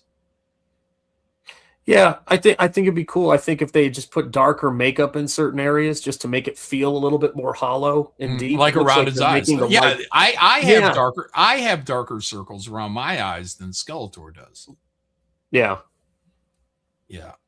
that wouldn't be bad. I think I could live with that. And then the dude from Fallout. I mean, he's kind of right. That's kind of the same thing, right? His face is like a skull, and let's see, Fallout. Yes, you can get a lot out of removing the nose. That's a huge part of that right there. Skull guy gave me the thumbs up guy. Yeah, it's kind of the same thing. He's got kind of sunken in. Yeah, it's the cheeks. Yeah, right here. Sunken in eyes, sunken in cheeks. But he can still talk. He's still got his ears. Oh, did you notice that? He has fucking Donald Trump shot in the ear. Oh. That's like right where Donald Trump got it. Yeah. Huh. I wonder if that was before or after Trump was shot. No, it would have been before, right? The first Fallout season. Yeah, because he was shot like just a year and a half ago? Wasn't very long ago at all. It was very recent. Almost like it's been memory hold. But yeah, they do a similar thing with, that's become kind of a zombie convention anyway, because it's an easy, it's the anti-Vulcan. It's an easy way to just take a little bit of off with practical effects and make it look really creepy by adding to one side, removing from the other. But yeah, that's nuts, man. That's crazy. Yeah. Great makeup effects. All right, let's see him talk a little bit in his mask. Enough. Where is your strength? Where is it gone? Look at your precious sorceress. An old crone, weak, withering. Yeah, she looks like shit, dude. She doesn't look well. Like, why not just have a smoking hot chick there? And a ginger. What was she, a ginger, or did she have white hair? What did she have? I think she had. Now you're making me wonder. Sorceress. I wasn't her. I think her hair was ginger, if I'm not mistaken. But look her up. Let me see here. Okay. No, she had white feathers. Eagle headdress on. Do we see her hair ever? I'll type hair. It's probably white. She's old, right? Was there some? Did she have some connection to another character, and that was revealed when she took off her headdress? I have this weird Tila. memory. I mean, right? Yeah, right. With red. And but was that shown? Did they show her hair at that moment? Like to solidify? I have this weird memory of it, but who knows? Yeah.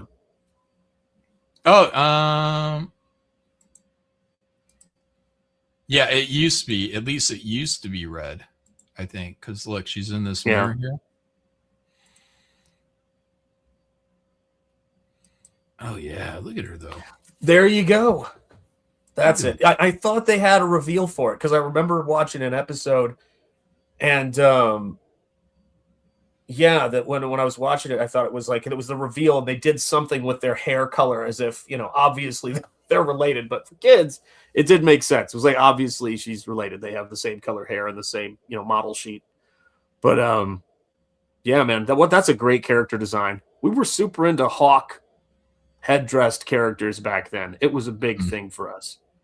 It's like, look at all that. Oh, look at her, man. She looks good. You know what I mean? Like, you had to make her all old. You got one shot. You got one shot to fucking really be like, damn, let's show everybody how great fucking He-Man is. And they just cast some old lady. Well, here's a younger version of her. And she's okay, but dude, she ain't fucking hot, man. No, not remotely. John, read your one super chat. Comics Exposed for 5. Is Fund My Comic really the only other alternative to Kickstarter and Indiegogo? There has to be something else better. It's not ready for big campaigns and not user friendly. Really? Fund My Comic isn't? Yeah, I'm sure there's plenty of other sites out there. But I don't know. I'll spend my time looking for them. Smack It Down for 5. This book is the #1 CG book I'm looking forward to. Can't wait, John. Looks awesome. Thank you, and Merry Christmas. Well, thank you, Smack It Down, and Merry Christmas to you and only you. Appreciate you. There it is. Why was Jabba really want me to read my super chat so bad? I don't know. Yeah, you're in Corey Landis. We're all into the fucking sorcerers, and yeah, just great fucking design. Look at this. Hold on. Yeah, let's find some sorcerers images. Slut. Yeah. Oh, look at this. There's a statue. Yeah, 1/10 statue. I just saw that. There's a few, actually. There's a few statues of the sorceress. She must be popular. Look at that. Yeah, that's all you have to do. Yeah. That's all you have to do. It's not rocket science. Yeah. Oh, Jabba said, I run this show. Can't argue with that. Yeah. I want to fly away. Anyways, so back to the He-Man. Oh, no, here's my Man-at-Arms. Yeah. That's my casting, this guy. But in 2026. So find me equivalent of this guy. He's got like a wide kind of face, wide head. He's got a voice that, baritone carries. But he also looks like he's seen some fucking shit. It looks like Kelsey, if Kelsey cared about himself. Yeah, I mean, I think that was an interesting call because he did do a great job for the little screen time he had, fending off the dogs and all that. But this little bit of dialogue and the kid they got to play young Conan was great. And I thought you want to talk about for Sorceress, grab people from just this movie, right? Conan's mom would have been a great sorceress. Do you remember her? Yeah, that'd be awesome. Tell me I'm wrong. I mean, she would have been amazing. Yep. Absolutely. I'm trying to think if there's a good Tila in this movie. Because I wouldn't pick the what's her name? Sandal, whatever her name was. She's good, but I don't know if she screams Tila. Let's see here. The actress, I want to see if I can get I'm going to get both, but I want to grab a non-Conan picture of her too. Yeah, no, I'm saying no, Headless. I'm saying I don't think she'd make a good Tila.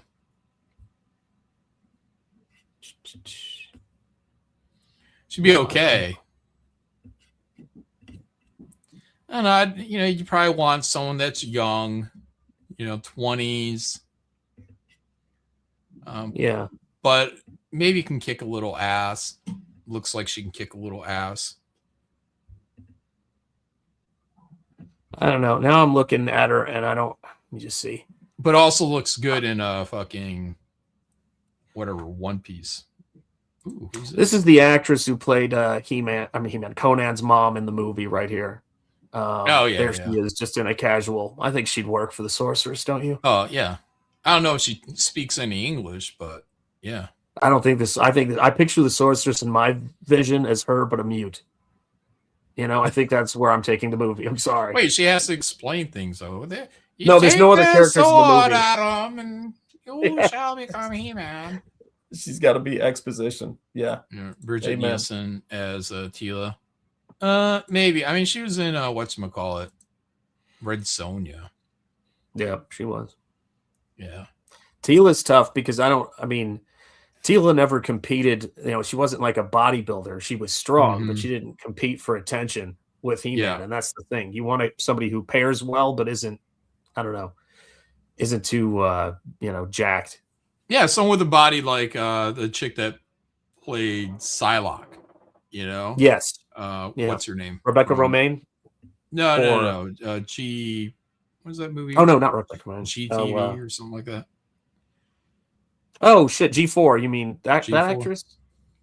What was it called? I'm saying like she played Psylocke, but she didn't just look like she was Olivia. Oh, Olivia Munn. Yeah, she didn't look like she was built, at all. But she also wasn't just some anorexic fucking broad. Yeah, So I'm not saying cast Olivia Munn. I'm saying her body was kind of perfect because she looked good in the Psylocke outfit, but also like she could, take a hit, I guess.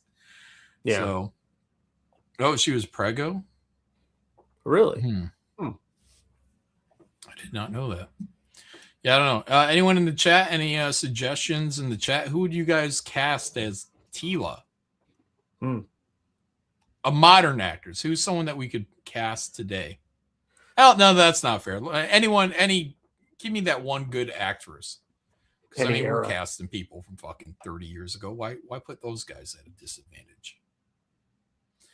Look up Olivia Munn dressed up like Sailor Moon. Jamie Alexander, Lady Sith from Thor. Oh dear. Let me see. Don't even know what character you're talking about. I'm not 55. Don't act like you don't know who Tila is. Who is that? Is that Mortal? No, Russell Hall. Is that Russell Hall or Mortal V? I don't know.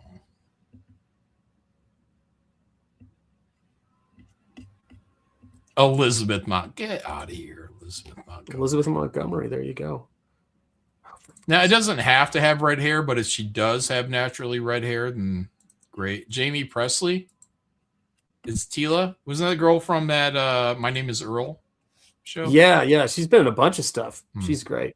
Oh, then why not just get Margot Robbie? Yeah, Margot Robbie. Isn't she the less inbred version of Jamie Presley? Damn. That's rough. Oh, I'm just saying. There you go.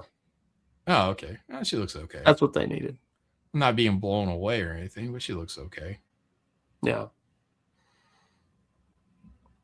Oh, the chick from the chat's trying to goonlight you, John. Yeah. I'm not a big fan of Emma Stone. Face is weird. Zendaya.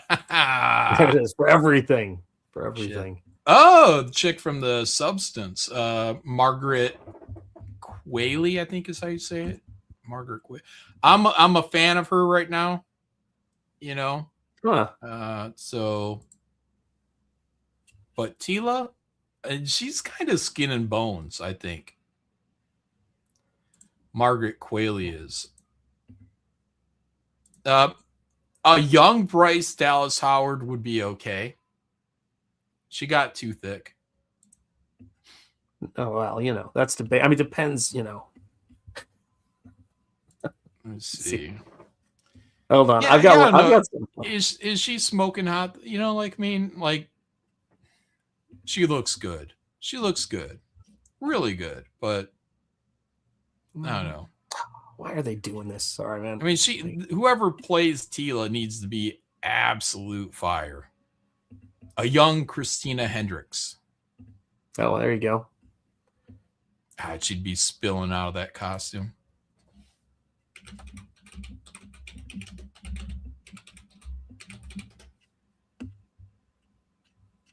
Yeah. Let's see. Oh, I should type in young. She look like young.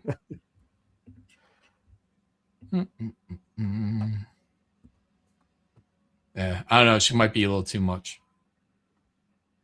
I've got your Margaret Qualley or Qualley.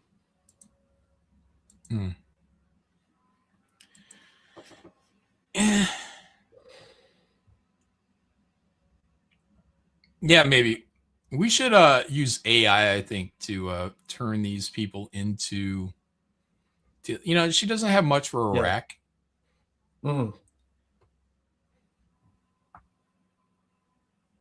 Don't get me wrong. I like her. Yeah. You know, but I think Christina Hendricks has the fucking face. Yeah, she did. That was a great show too. She was in what was the show that she was in that she Mad was Men. so famous for? Yes, thank you. No, I was thinking of when she was in Drive for some reason, but I mean she was only in it for 5 minutes anyway. Anyways, look at her hair. Yeah, she works. Yeah, but her boobs. It's blasphemy to say it, but her boobs might be too big. Don't judge me. I'm not. I mean, you know, do what you got to do. Man, tough call. Yeah, great face for Tila. Perfect face, I'd say. But you know, we're gonna get her. Oh my god, we're gonna get. Maybe it is perfect casting because we're gonna get her running around and fighting people. You know, there's gonna be a lot of motion happening in the ocean. Like, oh, look at her here, freckly.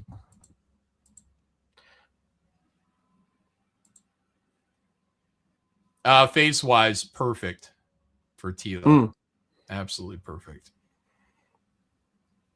But yeah, I think her breasts are too big. A distraction, even. I know it's blasphemy. I'm trying.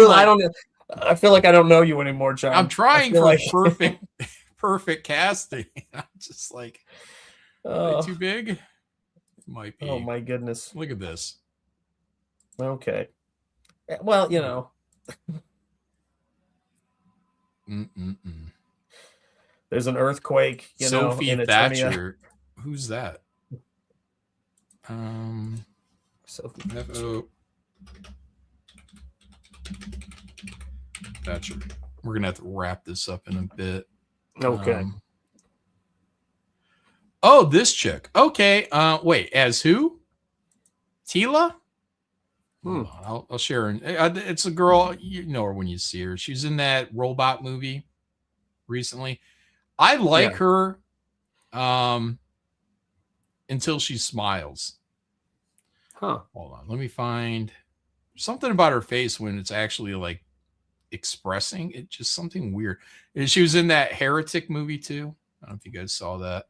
I just saw that like a week ago. Hold on. This chick. Oh, her. She looks like a kid though. And she's someone that's always going to look like a kid. Yeah. Yeah, like she smiles. Hold chin. on. She smiles and like her face changes. It doesn't, she's unrecognizable. Isn't that weird? Yeah, it is weird. That's really, that looks like work being done or something. I don't know. That's a weird it's pull. just how her face moves. Like in the companion, her face is pretty flat the whole time. Damn. But once she's smiling, like her whole shape, the whole shape of her face is different. It morphs. Airwolf in the chat. What'd he Love say? that Joker. He said, love that Joker.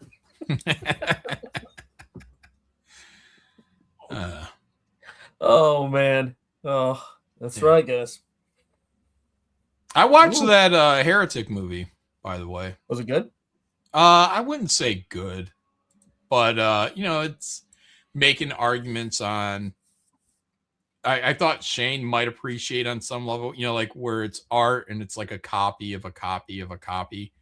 So there's like a whole segment where he's going through and telling you about copies of copies of copies, and how the originals are good, but they're somehow not as successful as the next iteration of it. He goes into, like, first he's talking like Monopoly, starts the conversation there. And he's like, first there was this game created by a woman, but then somebody found it, repackaged it, called it Monopoly, and it became this huge thing. And then you get like, I don't know what it was, like Star Wars Monopoly or something like, just kind of degrades.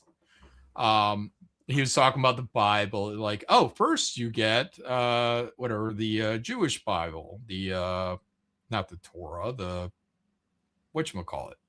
The Torah, I think you're right. Isn't it? No, Torah isn't that the rules? The well, oh no, yeah, Torah the rules, and then it's the Talmud. Is it? No, all right. Oh, what maybe Talmud is the rules. Help us out here, chat. Anyways, it goes from like the Jewish Bible, and you get the Christian Bible, and then you get Islam, which I was like, yeah, make them the copy of the copy of the copy. Anyways, Talmud. Wait, Talmud is the Bible, or is it the Torah? Hold on, Torah. Don't help them, says Jonathan. Oh. Yeah, Torah, the compilation, first 5 books of the Hebrew Bible: Genesis, Exodus, Leviticus, Numbers, Deuteronomy. And then Talmud is the rules, I think. Talmud. Is that right? Yeah. Records, teachings, opinions, disagreements of the rabbis and Torah scholars. Yeah, okay. So that's where they go through and they start flushing things out, tell you what you can or can't do based on the Torah. So Talmud. So you have the Talmud, and then you have the Bible, and then you have the Quran. So anyways, he makes this interesting. Oh, and he even goes into like Radiohead. It's like Creep, because it's like the music is another song. I can't remember what it is, but he plays it, and he's like, yeah, but actually it was this. And then somebody tried the original band sued Radiohead, and then Radiohead sued somebody that they said was ripping them off, but they had already ripped off this other band for the music. It's like the same song.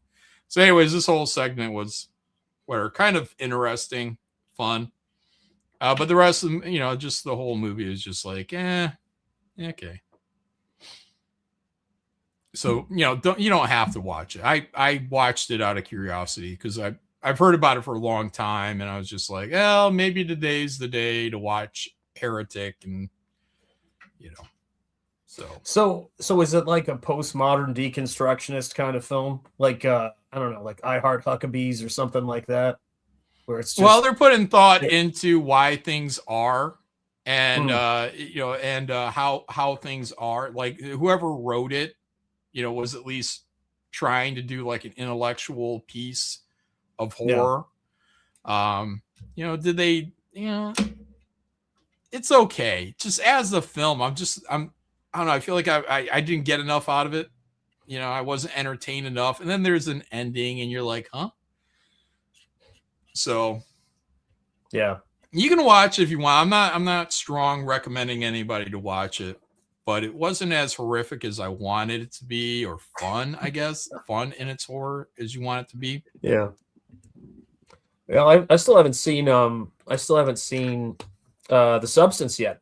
I'm waiting for a day to watch it because it's I was listening to this guy who did this great YouTube video on the strange case of Dr. Jekyll and Mr. Hyde, and he was saying that outside of the Friedrich March version of that movie, the black and white everybody knows, he said The Substance is the second best. And I thought, that's a bold claim, man. I got to check that out. I'd say it's worth a watch. Strong recommend. I don't know about that, but it's worth a watch. What I appreciated was it's sci-fi. and you can look at it and be like, oh, okay, it's it's like a conversation on like addiction or vanity, and also it does this clever thing where it treats the same person as almost two different people. Yeah. In that even though it's always you're always the one piloting the body. You become resentful for the actions that you do when you're this body versus that body. But you like one of the rules when you get this drug or whatever it was that they use is like it says like something like you are always you. Like don't forget you are always you. You make all the decisions, and it made me think about like overeating, fat guy, you know what I mean? And you're like, when you're hungry, you're like, God, I want to get that. I'm going to the fridge and I'm going to make this and I'm going to have that and I'm going to have this and I'm going to have that. And you're going to eat and you're going to enjoy every last bit of it. But like the moment you're done and it's all gone and you're like, why did I do that? Yeah. And you're like, damn that person that I was 10 minutes ago for making that decision. So that's what I appreciated about the substance was I was like, I get it, with any kind of addiction really is that, when, drug addictions or whatever it is, like that kind of metaphor, it's there. And to the point of you're self-destructing yourself, there's conversation on vanity, all this stuff. So that was the case that guy made, and what he was talking about the book, and I thought it was probably one of the better things I've seen, where he was saying there is no other personality. There's not another personality that takes over this guy. This guy just changes his appearance and then allows himself to devolve into whatever he wants to devolve into. And he's trying to put it off on this guy, but all roads, this fictional person, right? It's his posture, his attitude. It's almost his manner that changes him so much, man. And it's, and the idea that you're going to have to pay for the things you do in your secret life. That was the whole aspect of it that made it so good. But that's why it influences comics, and you get all these different characters with the sort of two sides to them that come out, and sometimes physically in comics, which is what's so great about it. Yeah. Anyway, so go watch The Substance. It's got that Margaret Qualley girl, who is the daughter of Andy McDowell. And really? Yeah, because she has her dad's name, which is something Qualley, so yeah. But yeah, she was also in Once Upon a Time in Hollywood. She was the girl that was in the car with Brad Pitt, taking her to the camp hideout. Yeah, what do you call it? What are you? The cult headquarters. Yeah, cult headquarters. Yeah, there's a word for it. I'm not. It's slipping. Compound. Yeah, there you go. There you go. The ranch. Yep, the ranch, the compound. Those are much better terms. Thank you. But anyways, she's in there, and she's cute. So, and she does a really good job in this. The Substance. And that was like I saw her. When I watched Once Upon a Time in Hollywood, I don't know how many years ago now that was. A few years ago, 4 years ago. How old is that movie? I feel like everything is yesterday, but it's a couple of years ago. So I shudder to think because I let me see. Well, the point being, I saw her all that time ago, and she was okay. She was any number of crazies in that movie. But she had some lines. She was a little memorable in that, but not past the movie. But once I saw her in The Substance, I'm like, damn, who is this chick? And I was like, oh, she's that chick in that movie in Once Upon a Time in Hollywood. I was like, I've got I've got 2019, and I really can't believe that. That's terrifying to me. Mandela is that going on, or? Yeah, I feel like it was recent, man. I tell you, yeah, I can see it as it feels like a 2022 movie. But yeah, maybe it's what did it say? 2019. It said 2019, so I'm thinking the lockdowns may have shifted that, or maybe it got released multiple times. I don't know. I feel like it was more recent than that, but clearly that could just be where I'm at right now. Yeah, deal with it. Yeah, I hear you, crazy cat. Mm-hmm. Oh, good Lord. It's terrifying. All right. Sean, what do you have to promote out there right now? Right now, I've got Spring Ball Terminal Monstrosity. You guys go out there and back it. It's on Indiegogo, whatever that phrase means now. And yeah, it's I'm working on a brand. Oh, actually, let me show you this. This would be a great thing to play right here, actually, because it's hold on a minute. Video file. There we go. All right. Poor Things. Isn't that where the chick is like a baby brained or something like that? Something weird about that movie, right? We talked about it. Yeah, and it never even clicked. That's the same chick too, right? Yeah. All right, here's I did a new trailer that showcases you and your cover with a zoom. Oh, great.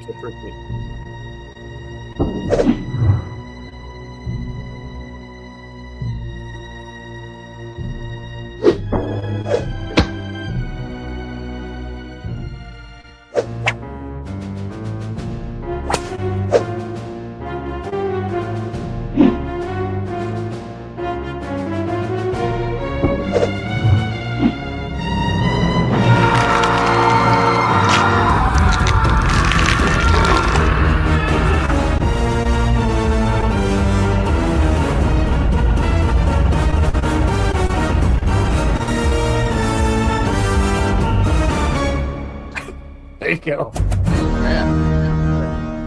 Make it happen. The mail-in cover zoom has to be. Go out there, guys. Now, can they back it now? Wasn't that thing Yeah, they can locked back up it. last time we talked about it or something? No, it's there was more. I think it was, can I add on to the campaign? I'm trying to think of what the thing was. I had backed it already and it wouldn't let you That's back right. the second time. That's what it was. Indiegogo, they ruined, That's man. They weird, ruined man. What a Indiegogo, fucking man. weird thing to do. If somebody Prevent were to people take from the backing code, twice. you know, if someone were to be able to purchase the code and just set up that site as it used to be, it worked great. It was a great site. You know, I don't know why they did that. Too complicated. I agree. And yeah, Fund My Comic is mostly user friendly, and my complaints are that when you're in the back end of it and you're duplicating a perk, it doesn't duplicate your shipping, so you have to keep going in there. Yeah, and you got to write down all and click on all the different countries all over again. Put in the new information for the shipping costs instead of just being able to duplicate the tier and then just change anything you need to change. You know, so usually it can take 10, 15 minutes to make a tier, but if you duplicate a tier after that, it takes about 2 minutes to update the image, change the name, the price, whatever, and you're in and out of there. And you can rest assured that your shipping hasn't changed. But now you have to look at it over and over again to make sure you got everything accounted for and everything at the right price, and that when you did the drop menu, that you didn't accidentally select a country near the country, but you wanted Australia for whatever $80 shipping, not Austria. You know what I mean? So you gotta be careful with that stuff. But that's probably the biggest one, and not being able to itemize your product to the tier, so you don't have a full accounting of what's being sold. You know, so that's gonna be weird too. Well, I liked the thing with Kickstarter and the way Kickstarter worked. I remember seeing that and going, okay, like because I had started on Indiegogo and I thought, I don't like having to be billed. The idea of being billed later, like when it hits there, I prefer to be billed and then have it be done. That's my preferred method. And so it's just, I feel like they're trying to make it like Kickstarter, but it's what it is. Oh, Indiegogo. Yeah. Yeah. They seem to be moving it more towards that. And then I'm like, why wouldn't you just go over to Kickstarter? It doesn't make sense. Yeah. Java said, oh, that must be such hard work for you. It's not hard work. It's just, it takes up a lot of time. If you can duplicate a perk and you can turn 15 minutes into 2 minutes, for over 10 tiers, you're saving yourself hours.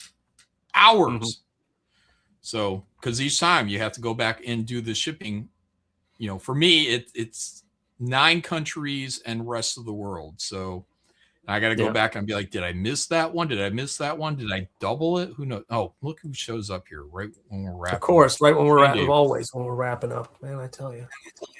What's happening, Shane? Doesn't he have his shit hooked up? Yeah, we're Shane, where are you? Yeah, my mic wasn't hooked up. Sorry. That's fine. What's in your mouth, Shane? My dick. No food. I'm eating food.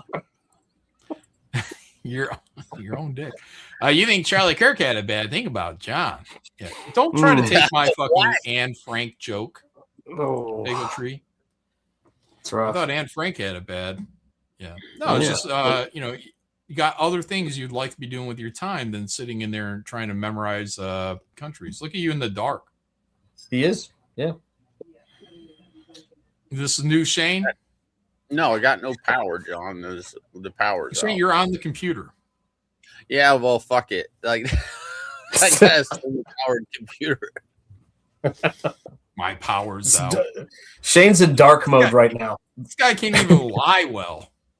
My power's out. Sorry, I don't have any internet, John. That was a good one, man. We're just like, wait a minute. I think he does. I think he's got internet. The bigotry's like you look so scary. Java boo-hoo, I can't memorize countries, John. Well, I can't for one. And then but yeah, when I do get them down there, again, it especially me, I got to go back. I got to make sure everything's in there and that I didn't miss one. I just know I had 9 countries and 1 rest of world or worldwide. So I can make sure trying to make sure I'm not doubling up. I don't want to have Guam in there for 2 of the countries, so. And also I don't want to, be trying to type in for Guam, but then I screw up and I put in Germany. So when you do it one time and you're able to double check and triple check that one tier, that's why you can do the other tiers in like 2 minutes, because that information just carries over and it's great. So that's why duplicating tiers are important on the back end of these campaigns. So yeah. Glad your city is powered by water. Yeah, why don't we use water to power shit? That doesn't make sense. What? Well, we do, Shane. Hydroelectric dams. I mean, that's where they started with. No. I ain't talking about that. No. Fuck that. Oh, I know what he's talking about. You just take your plugs and you stick it in water. I mean, why wouldn't that work? Okay, I didn't know where it was going. I thought he was about to go to the water-powered car. Any number of things. When the elemental alchemists back in the day, when they discovered how to power things, they could have picked fire, rock, wind, whatever. I like where you're going with this, Shane, because we have all these power cables, dangling in the air on all these poles, right? Fuck it, man. They should be. But if we put everything into a tube filled with water, wouldn't that allow the electricity to move more freely? I'm just saying, man, it's hard to capture lightning. You know how they say it's hard to capture light? Why are we using all this copper? We're paying for these motherfuckers capturing lightnings in bottles, and it's dangerous. It's hard to get it. It's but water, I mean, there's water everywhere. It's a lot easier to manufacture or, control. Fire, I mean, we could power everything with fire. I mean, just start a fire. There you go. There's your power source. We do, Shane. It's a coal-powered plant. They light it on fire and move the. What do they do? Heat up water? Is that what they're doing with a coal-powered plant? Are they heating up water to create steam to move turbines? Is that what they do? What are you talking about? In terms of hydroelectric? No, in terms of coal plants, fusion power plants. Oh, I don't know. It's wild. That's my guess, right? You're heating up water, turning it into steam to push turbines. Turbines. Sorry. Yeah, not turbines. Turbines? Yeah, turbines. Anyways. And it seems a lot simpler if you just put the plug in the water. That's right. It's our salt. Yeah, I guess, Shane. I wonder why you don't. Wonder why you have to use copper over water.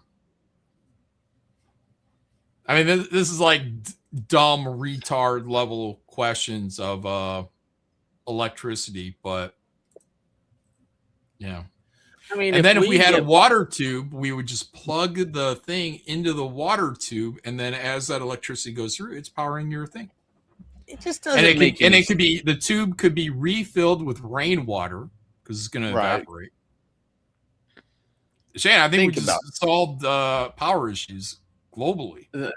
Think about it, Shant. Think about it. If I go to the gym, I'm running, I feel depleted. I get a Gatorade, and it's got the electrolytes in it. Yeah. It's got electrolytes. That's what in plants it. crave. I drink that shit. I have energy. Now, You do. why in the fuck can I do that with my computer? Why can't my computer I stick it in Gatorade and it get the electrolytes and run? That doesn't make any sense. If it's good enough for me, and I'm doing a lot more than my fucking computer, man. You know, I'm over there bench pressing ladies or salivating. I mean, it makes no sense at all. Yeah, no, I mean, when you explain it that way, then it makes total sense. You know, that's the key. That is the key.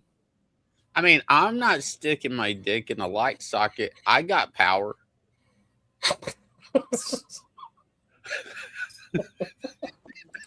John, you can't out retard Shane. It'd be hard. Yeah. But I like Shane's out of the box thinking on our power needs. Why don't you just set it on fire? You know, why don't you just make fire electricity from fire? You know, plug it in, plug the cord into an open flame. Why doesn't that work?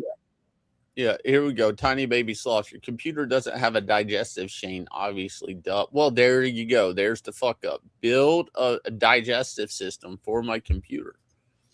Yeah. Yeah, everything's going to go into that bio. What is it going to be? What is that? Bioelectric. You know, your computer's going to have lungs to cool it off. It's going to happen, Shane. Look at this. Art of Roy brings up a good one here. He goes, what would the emergency backups be, Shane? Electric ills? It was good enough for the fucking Flintstones. Like, look, man, simpler times. Flintstones weren't using fucking, they weren't using fucking electricity. They had a goddamn stork that they could take a shit in.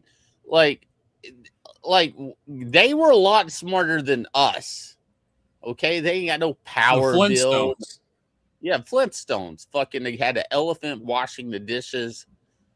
They had like some kind of dinosaur disposal unit. Yeah. Yeah, I guess they were smarter than us. Look, they're like, Shane wrote this whole bit down. Their tires never went flat. No, because they were rock. Yeah. No, that's not true. He could hit a bump in the road and he'd splintered the rock and then have to get a new wheel. Yeah, but you're going to have to hit a pretty hard rock to do that. You know what I mean? Like, that ain't just you hit a little pothole. Look, man, I would go back if I could, like Flintstones. They even had TV, all right? The Flintstones had TV. How'd that work? Yeah. What are we fucking up? Well, those who don't study history are doomed to repeat it, Shane. That's where we find ourselves. We haven't studied the history, so. Yeah. This is what we're looking at. We got detoured. This is a Mountain Hollow on Fun of My Comic. Brandon Smith.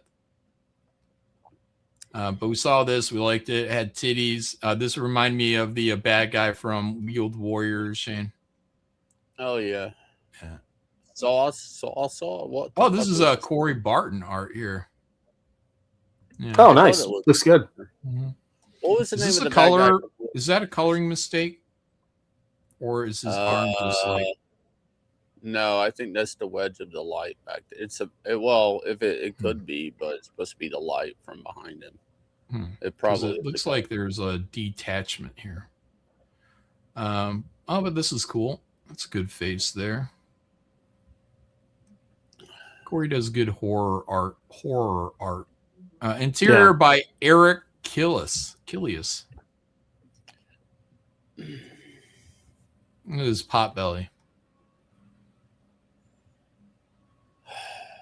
That's a sign of wealth. It is. You're right. Yeah, it is. It means it signals to women that you have more than enough. You have a more than enough food. Yeah, it's like putting your dick out back in the day. Isn't that like backwards? Now women want men with six packs, but back in the day they would have been chasing a motherfucker with a pot belly. Yeah, because he knows where the food's at. Yeah, no, that's right. I think we got to bring that back. That's what we have to do. Yeah, convince women that fat dudes are hot. No, if we can do it. The starved bitches. We need to give women food. Make them hungry. Yeah. Black Riding Hood 2, guys. It's live. Let me hit refresh on here. See where we managed to get it to. $1,473. Thank you guys for going out there backing this. Shane, I'm going to wrap this up because Comic Skate Kings is presumably happening in a half an hour or so. Yeah. So, I need to get something to eat. I need to say what's up to Faye. And then I'll be back whenever Kings is on. Are you doing Kings later? Probably. We'll see. All right. Well, I'll see you on. All right. Okay. That's all right, guys. Well, thank you, all right, Shane. guys. Thank you, Sean, for hanging out here. Pleasure. Shane really did the heavy lifting, I think. I think we agree. Steve, I want to let everybody know if the Flintstones didn't have their shit together, then why are they selling vitamins today that are approved by the FDA? I love those Flintstone vitamins when I was a kid. They were great. You know, you once you pop, you can't stop though with them. That's the problem. Yeah, that's true.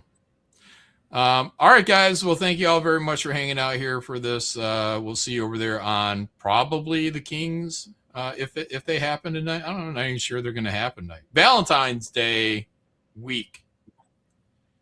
So I don't know what we're all going to be drawing here. John, is it just Valentine's Day or is it like superhero Valentine's Day? What do you do? Nah, man, it means I'm going to get sex. Oh God, Shane, you're not. Oh my goodness, you're not. Time of year, I do. I save up up all year. I save up all year for this week, John. Oh, this is the big one. This is the big one. This is the time when it happens. Tsunami. We get Shane, Terry 2.0 coming out. Oh boy. I don't know, man. I mean, it's going to be like a fire hose, man. Well, Mark all your right, calendars, guys. We'll be able to date it back to today. All right. Thank you all very much. See you over on Comic Skate Kings for the drawing, whatever everyone's drawing. All right. Bye. Put your hands up in the air.